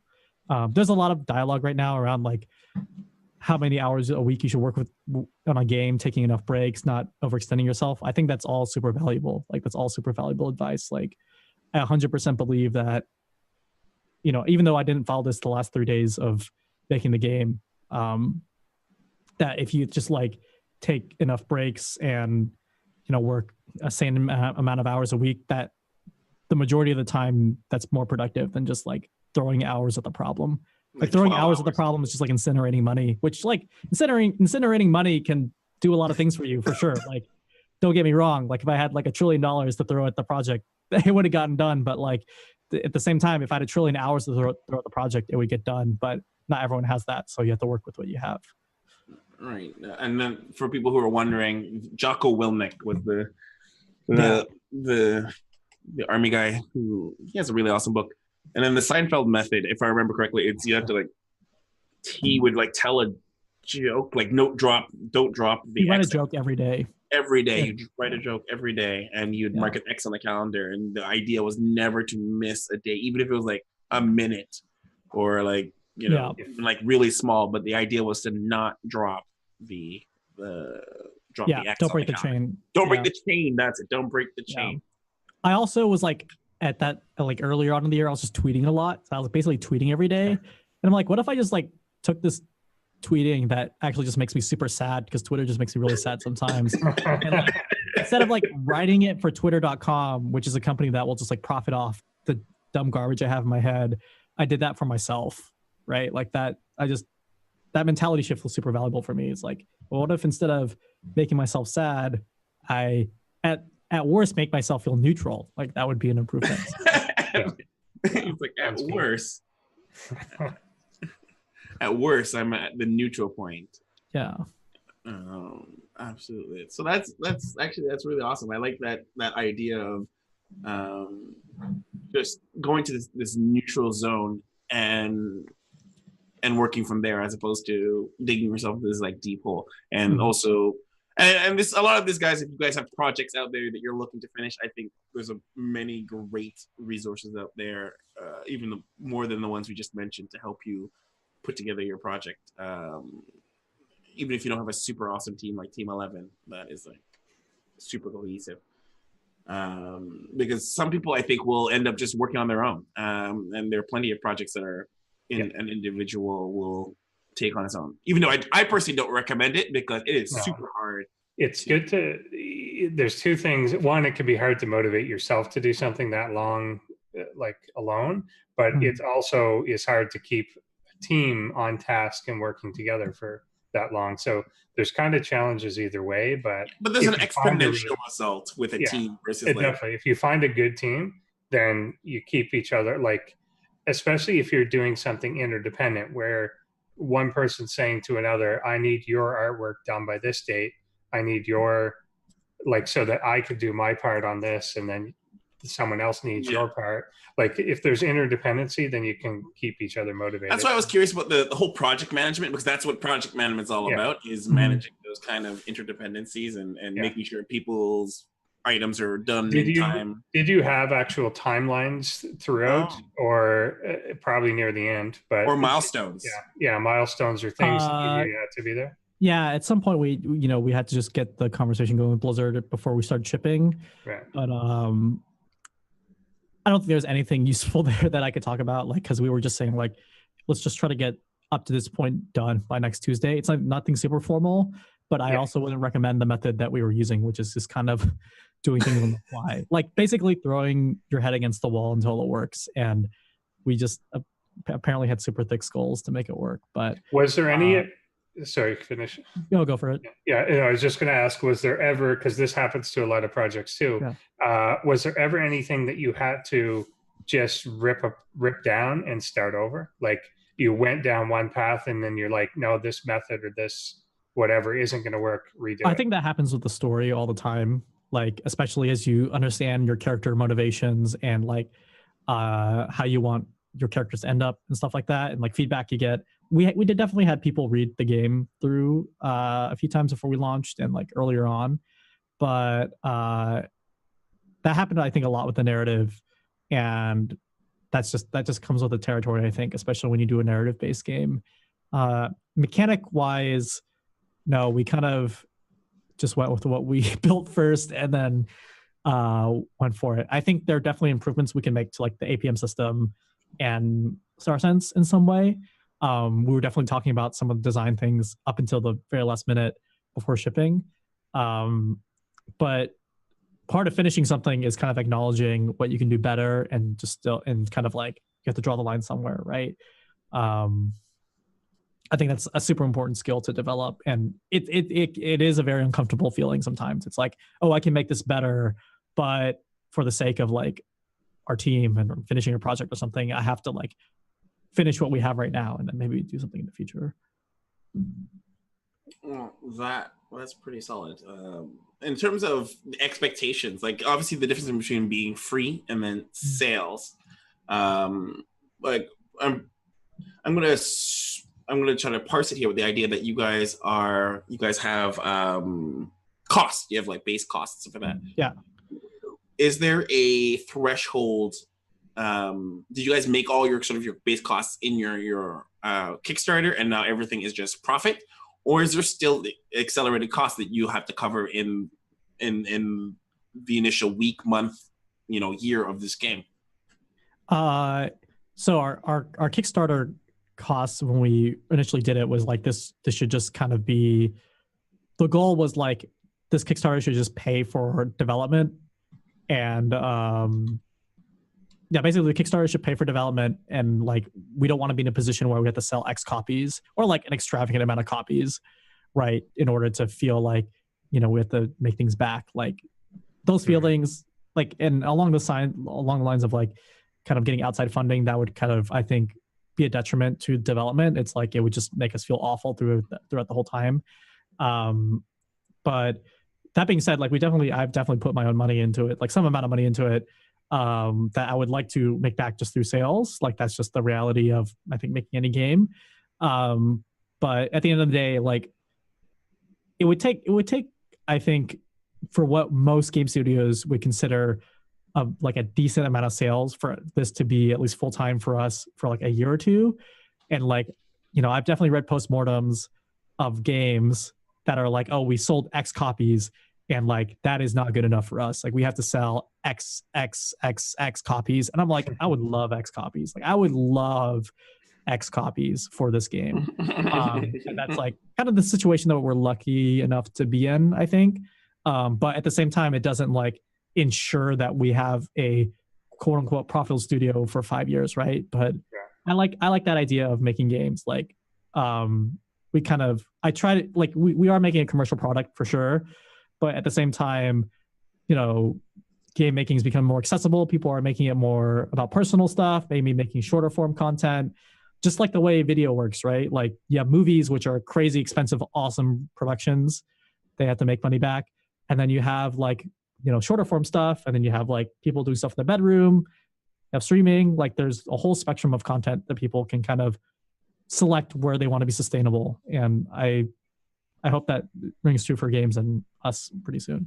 So the idea is sustainability for you. You are aiming for sustainability in the sense that like more than maybe just a hobby. Sustainability for me is like, and this is something I was saying a lot before we shipped, was like sustainability for me is once we ship the game, I don't want to hate making games. That's basically. That's a I mean, that's like even if I made $1 million and I hated making games, well, I'm not gonna lie, I would love $1 million, but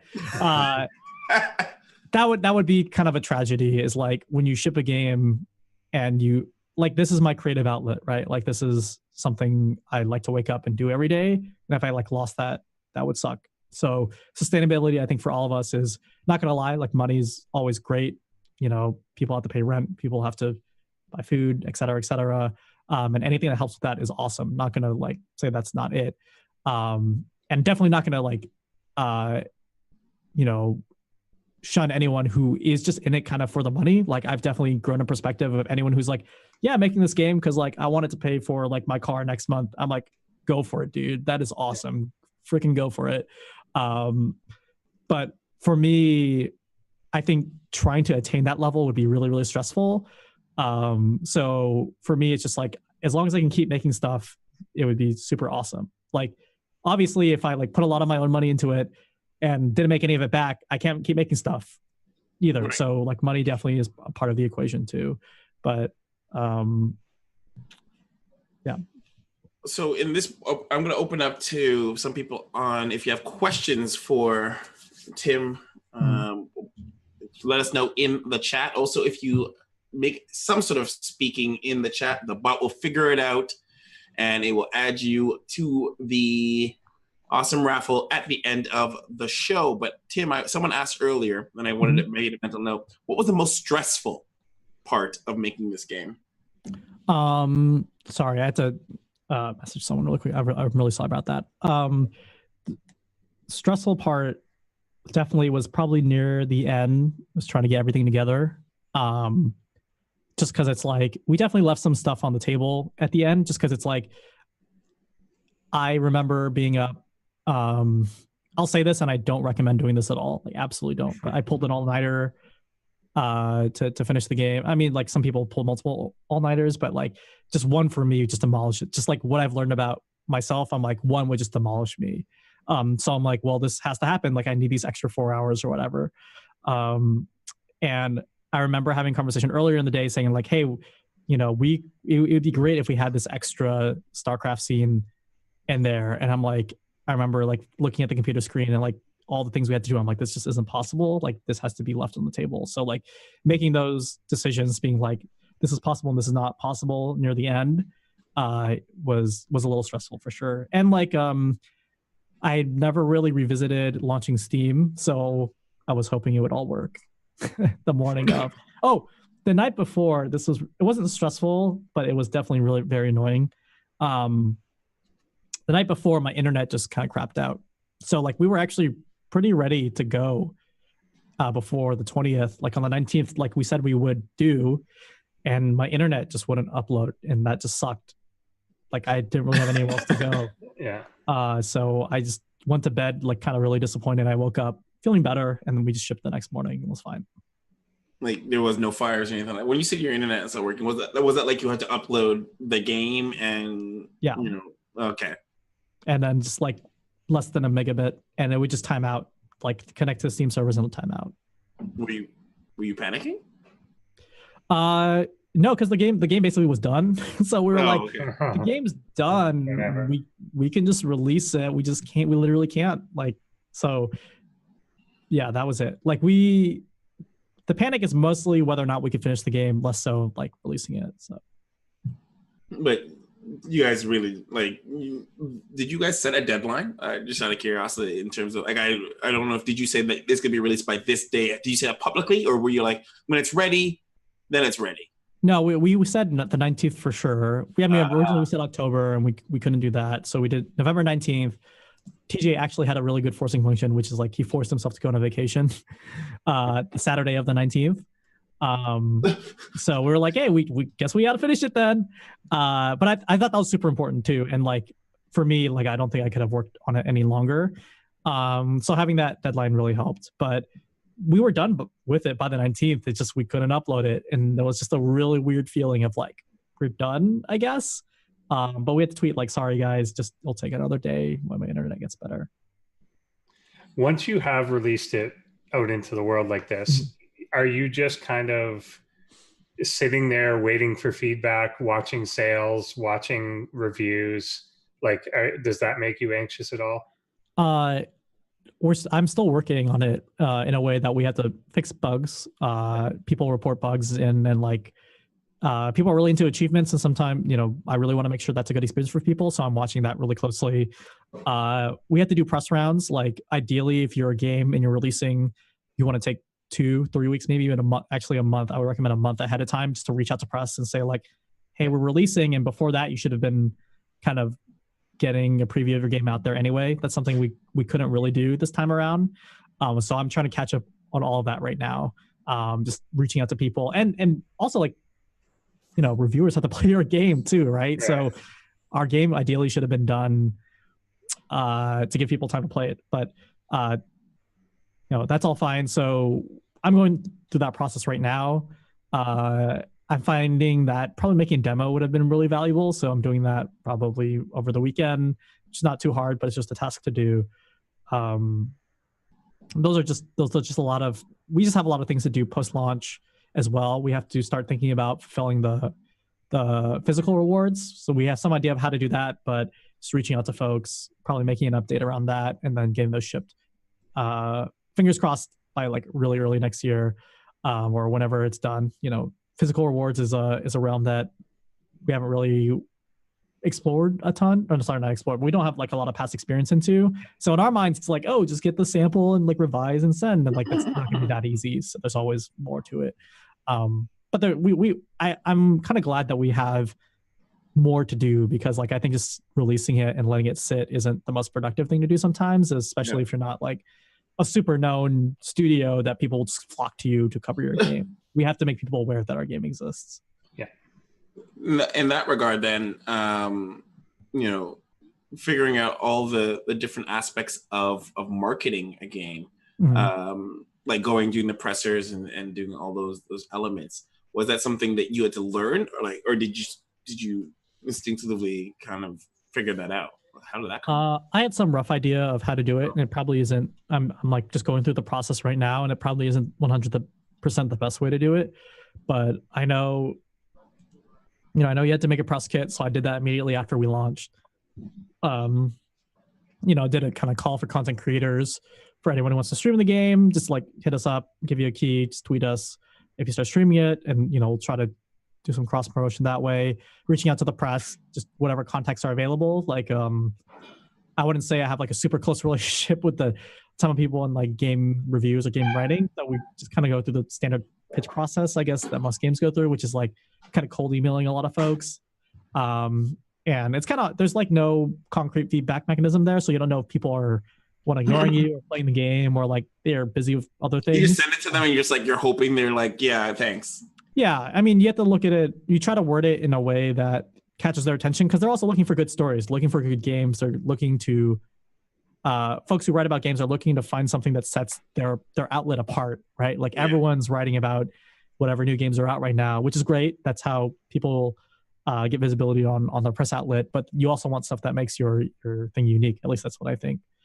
So we try to like work that in there as well. But that's it. Yeah, I'm just kind of reaching out to a ton of people, letting them know that the game they've been waiting for is wrapped up. Because something I learned is like information, I think, even though we have the internet, travels a lot slower than people think. And like there are a lot of games that I was looking forward to this year and I didn't buy immediately at launch. Like I played 2 to 3 weeks where I still have not finished. And it's like no slight against the developers. It's just like, one, I was finishing my game, but two, like, people are busy, and you got to respect that too. I think for me, and we're getting close to the end of the show. I think I have 2 really key questions I wanted to know. Is that if we were to go back in time, like get into a time machine together, and we were to meet Tim of 4 years ago, about 4 years ago, what would you say to Tim in terms of advice before he embarks on this journey? I actually don't know. Is it more than 4 years? When did you do SE2VM? About 3 years. We shipped 3 years ago. So 3 years. But like you started it would have been about 4 years ago. So what would you give that person as advice before he embarks on this journey? I try to keep it really simple because I can't remember stuff like this too long. I think it'd just be start early and do something every day.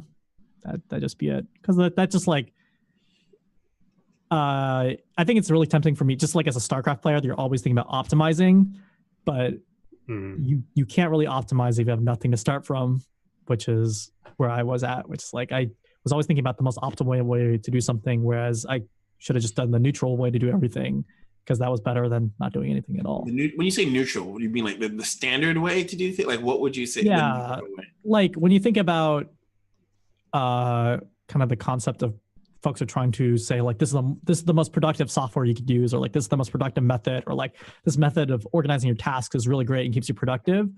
Like that's all fantastic stuff. Like whatever inspires people is awesome. But for me, I was someone who's reading that stuff without even having like a list of like a standard list of things to do. I was thinking about like playing, Grandmaster League when I still had to like get my macro cycles in for gold or platinum, right? And I think that's hard to also admit to myself, which is, I have a best friend who does exactly that. He's like, Draken, have you seen? I read this article by Tim Ferriss and about how I can optimize my morning. I'm like, buddy, you need to get and do a video first before you can optimize your morning. You have to make something first. I think the other super important thing I would tell myself, well, I think two more, which is any advice that anyone gives, including myself, is advice to their past self.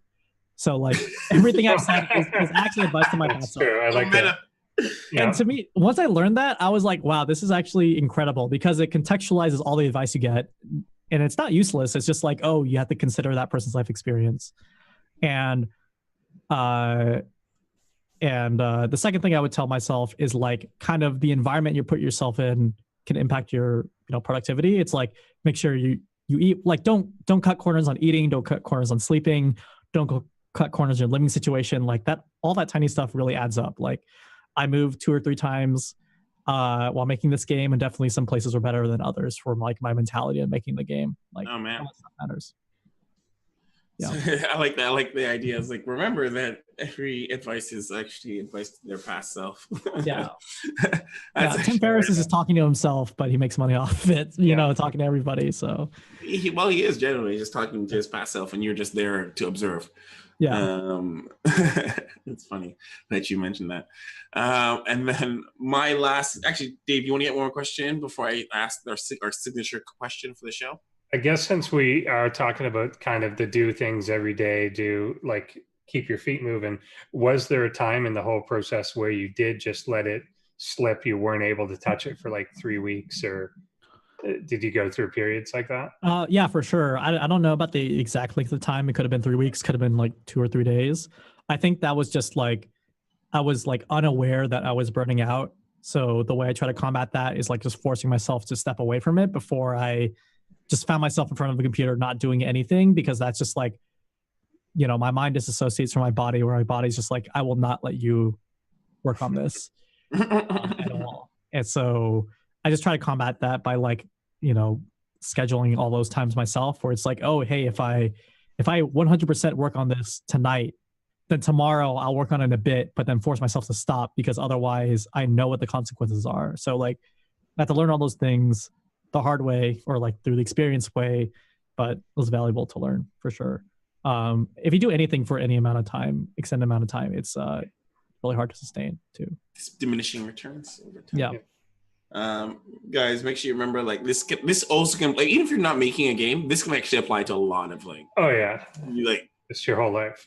Yeah, like you want to make like you want to write a book, you want to do something, like all this stuff can apply in microcosms to different projects that you're working on. But you can take this into the context of making a game.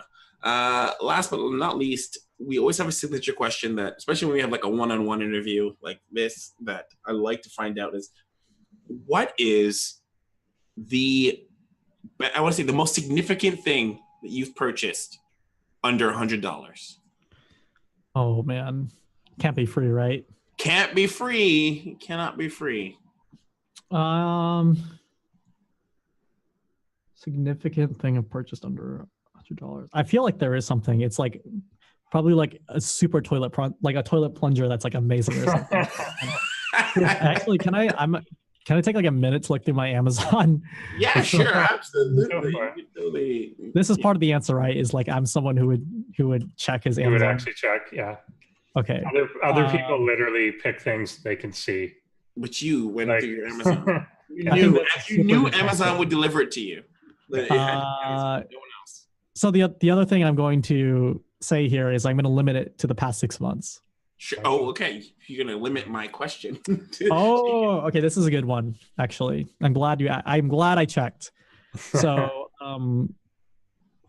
a bad habit I got, not bad habit, but like my guilty pleasure right now is tech review videos. It's like even for stuff I own, like I watch iPhone review videos from just the top guys too. Like I just want the most garbage marketing stuff repeated back to me, basically. And I want that 4K shot of the iPhone and everything, right?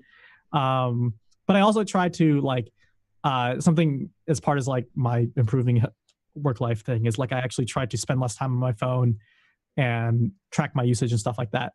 So one way to do that was I noticed I was looking at my phone a lot to check the time. So I just got a regular watch, like just a regular, nothing fancy watch. I still watch every like smartwatch review video because I think they're cool, but I don't think I will. I wouldn't say never, but like at least in the next few months, I don't want to touch a smartwatch. I don't want a notification on my wrist. So like having this and just feeling like I can disconnect and just still check the time is like super valuable. That's actually really cool. That's a good answer. Yeah, I like that one. I'm in the same way, but I'm a little bit more. My relationship with my phone is a love-hate because obviously I need my phone, but yeah, I've disabled all notifications off of it. So you cannot notify me through my phone, like unless you call me. So and no one calls in 2018. Yeah. So if they call, I know it's important because nobody calls. Yeah. So and then once in a while, I do get a call. It's just the telemarketer. Well, except for the telemarketer. But Telemarketers call. Yeah. the numbers get kind of, and unfortunately, like fortunately or unfortunately for them, phone technology is getting a little bit better at catching, even on the phone side and on the carrier side to catch that stuff. So if my phone rings, actually, like I haven't heard my ringtone in like 2 years. So if my phone actually rings, then I know that it's probably something important from someone or a telemarketer. But, I like that. The watch is a good. It's a good concept. I really like the watch because that is also my thing is that I check my phone for the time, but a physical watch is pretty legit. I thought you were going to say something like you got like a blocker because you mentioned the YouTube videos. Yeah. So do you block? No, I just wanted to set the precedent that I love garbage tech stuff. Yes. Yeah. Do you guys want? I'm just gonna say this right now. There's one YouTuber I watch who will put his phone when he's like, "Oh, the speakers are so good. Can you guys hear it?" And he puts his phone up to it's my phone's ringing actually, but he puts the phone up to the microphone. I'm like, there's no way we can tell. Like the speaker is is modifying the audio in some way, which is compressed by YouTube. But I still watch it because I just love garbage. Is that supposed to be like a mini ASMR kind of like? No, it's just someone trying to hype up the product. Is it mostly to confirm your purchase? Because I did the same thing today. I just got like the Fitbit Charge 3. Yeah. And so after I bought it, I went and read a bunch of reasons why I bought it. Yeah, I'm sure there's some subconscious reason why I try not to think really about it.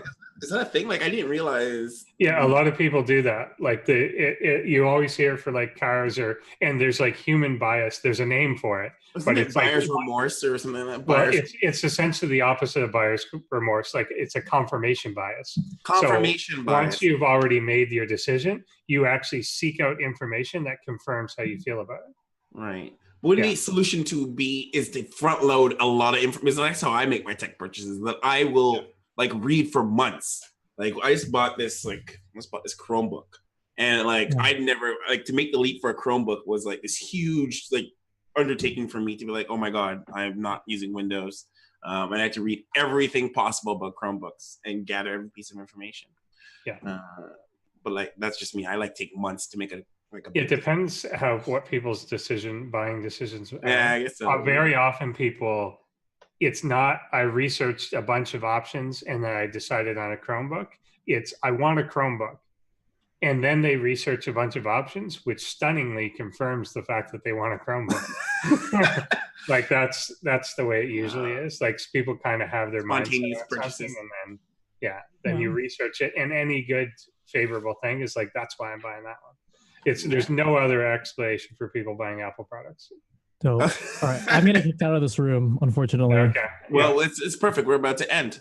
So before why don't you tell us where is a shout out for you, Tim? Tim, where would you like to shout out people? Just check out esportsdreamvn.com. All the information is there about the game, team members. Shout out to the entire team. Obviously, it's like literally impossible to make the game without them. And yeah, just check out the game. I think the most supportive thing you can do, aside from purchasing, obviously, is just telling a friend about it.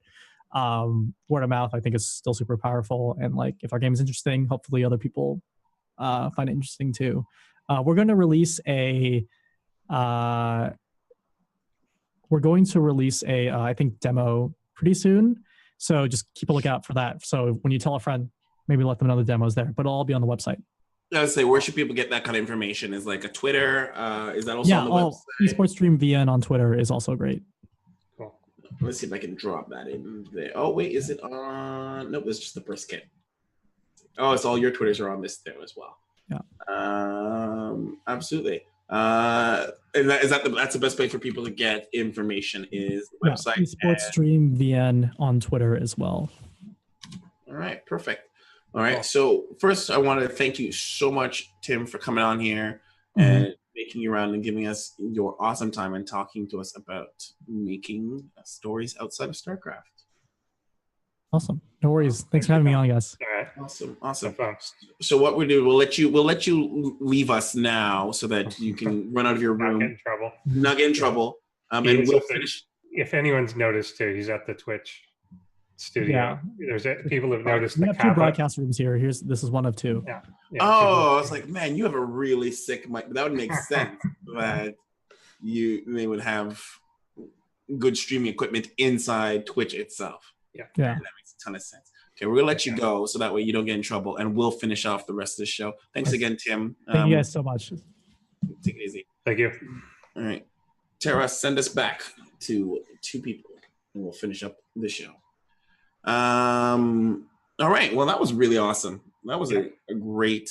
It's cool. I'm only about an hour and a half into this new game, but it is fun. The interactive elements in the game feel real.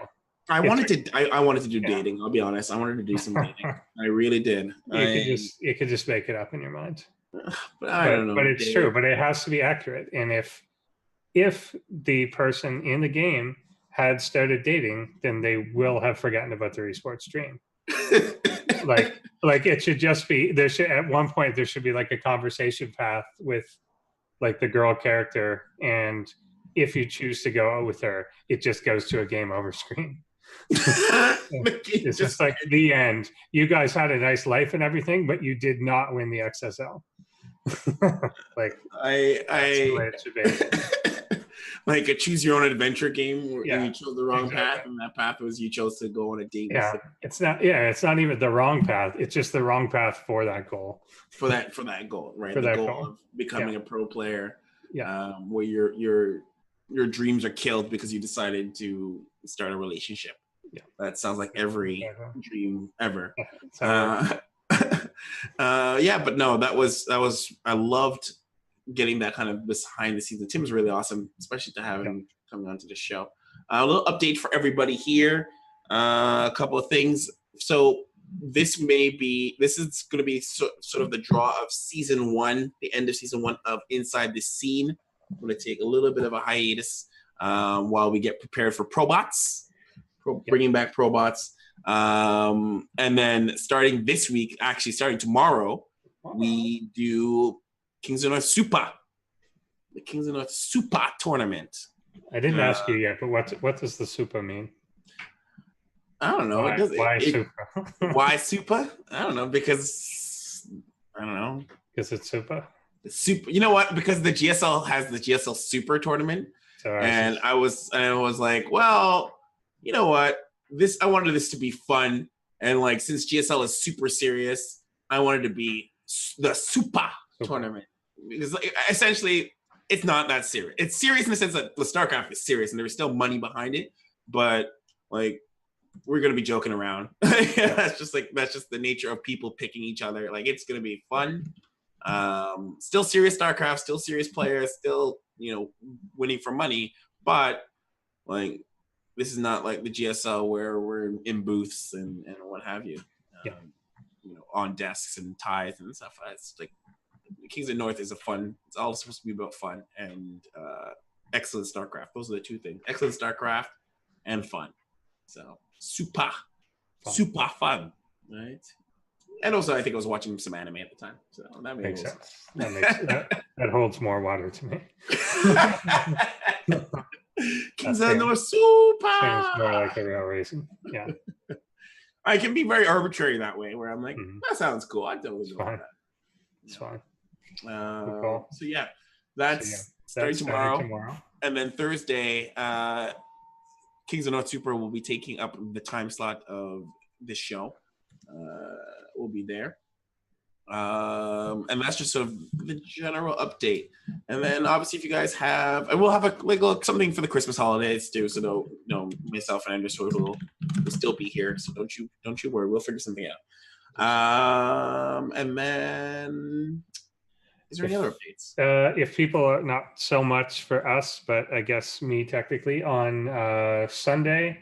Oh yes. Yeah, there is the WESG final on for Canada.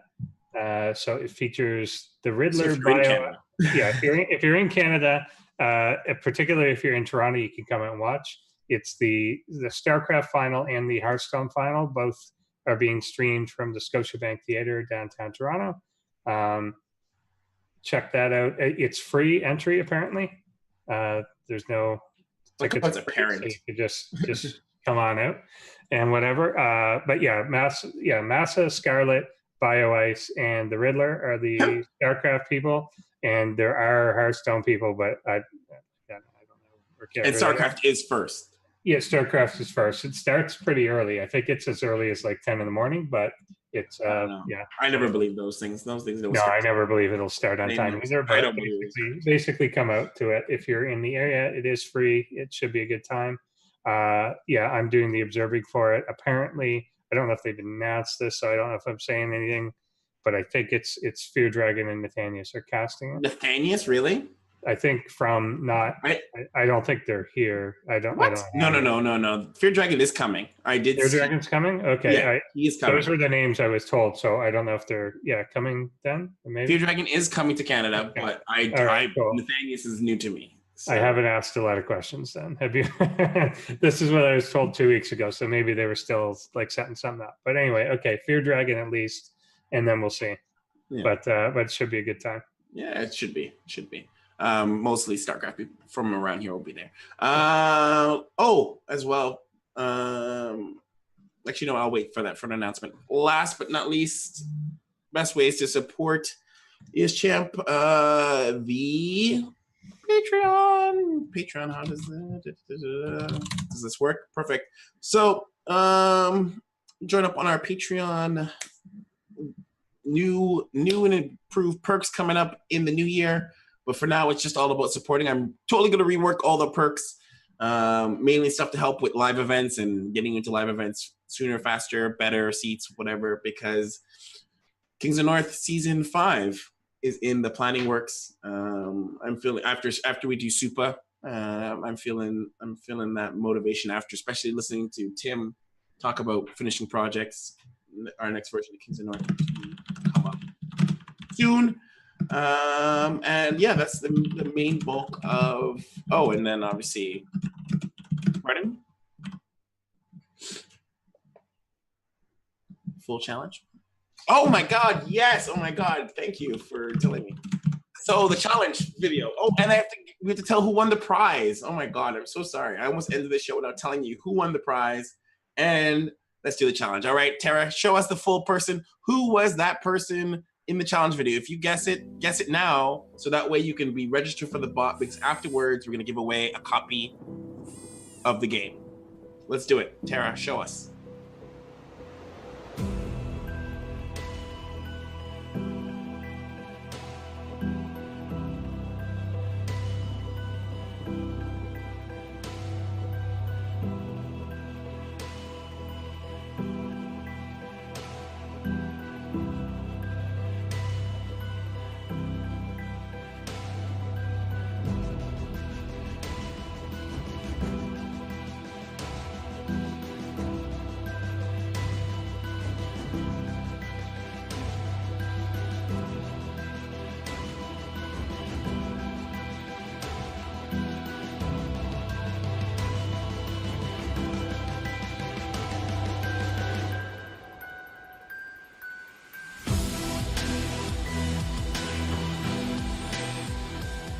That's obviously you guys should have got that. It was Pig.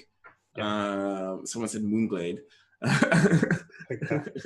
which is also which is practically the same person. That picture actually is iconically put up in the Blizzard Arena. If you ever go to the visit, it's like this huge part of this huge, like, not mural, but like it takes up pretty much an entire wall. And that picture of Pig being like, yeah, is there. I believe he took a picture with it himself this year when he went with there. The mural? Nice. Yeah, with the mural. He should do one every year. Take a picture of the picture of him with the mural next year. And just, like, just keep going. Like holding it in there. Yeah, he did the same face as part of like that kind of like I'm still young at heart motif. So yeah, that was Pig. So let's find out who won. Let's figure this out. If you're a subscriber, you have a better chance of winning. Make sure mods cannot win. Let's figure it out. Who wins the copy of the game? Yellabana. Wow. Hello, Yellabana. You won a copy of Esports Dream. Actually, I wonder if she's actually a creator of the game. There's an anime portrait as her name, but she won, or he. I cannot tell from just the Twitch username, but perfect. And if that person is already, well, let's just figure it out. I'll figure it out after the show. But yeah, that's the copy of the game. Don't forget. And if you haven't gone out and bought it, go buy the game. And the first one is free. Well, I guess actually technically this is the prequel. So the one that takes chronologically after the new one, and technically the first one created, is free on Steam. Grab it right now, and then grab the new one, which is only like $15, I think. Yeah, it's not much, depending on your currency. Oh yes, that is true. But yes. Basically. Okay, cool. Endersword, where can they find you? Find me at Endersword on the Twitters. I have started to stream again now and then, so Endersword on here too. And tomorrow casting, and Sunday observing. I'm around. Dave is everywhere, and Instagram. Oh yeah, and Endersword SC on the Instagram. I only put up like the first like 4 photos or whatever I had to. Well, now you're gonna have to take some pictures. Maybe I'll do more. Yeah, I'll take pictures from the thing Sunday. Yeah, take some pictures from there. You can follow him there. Yeah. That's Endersword. Follow him on those things. Follow me. You can follow me on Instagram. That's actually the only place I post now. Drexema on Instagram. Once in a while, I will post on Twitter, also Drexema. But mostly, you can follow ESChamp at ESChamp on pretty much everything. Twitter is the most active. You know what? Hey, don't forget to do this. We have an email list. And I've been very good at keeping up with it. Where before each show, or even before when we announce something for Kingston North, you guys get it first, in the sense that, and it's right there in your inbox where you can just get the information right away. Because I know sometimes when it's Twitter, or if some people don't even like social media, and there are people who are just like, I don't want to Facebook or whatever. You can just get that information in your inbox, refer to it later. And I usually send out the Twitch link and then the Twitch reminder. So so you can get that all set up ready for you so you don't miss any of the shows. So click that link or go to ESChamp.com and you can choose the appropriate show, either Kings of the North, Probots, which is coming back, or inside this scene, and just put your email in. And before any show goes live, usually a couple of days, I will send you what to expect, so you know what guests we have coming up. Show notes usually follow, and then also the past episode is usually included in that email. So all that put to you directly. Shout outs to Tempo and Alarace for the host today. You guys are super, super awesome. And then, and I already talked about the Patreon, best way to support, or subscribing. Other than that, boys and girls, until next time, make sure you watch Kings of North Super tomorrow, and we'll be back. We'll be back for that. We'll see you tomorrow. Yeah. All right. Bye everybody.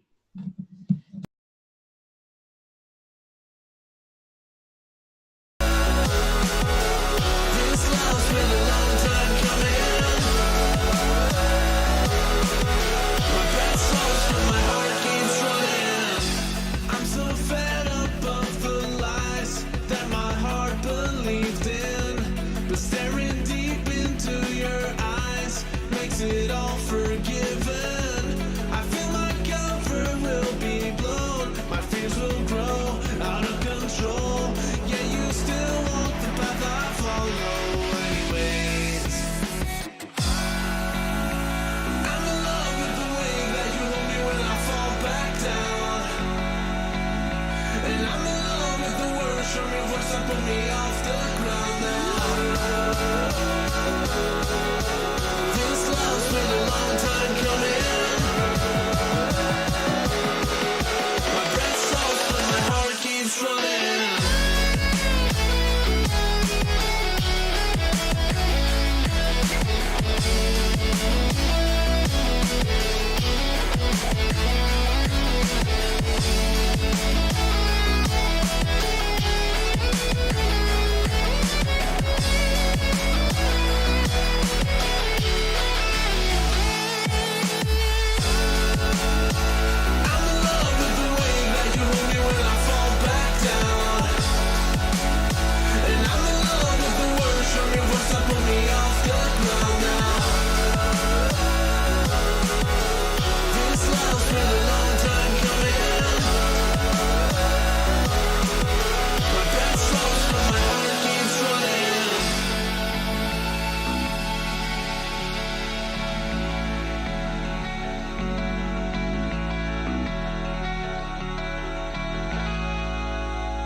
Trying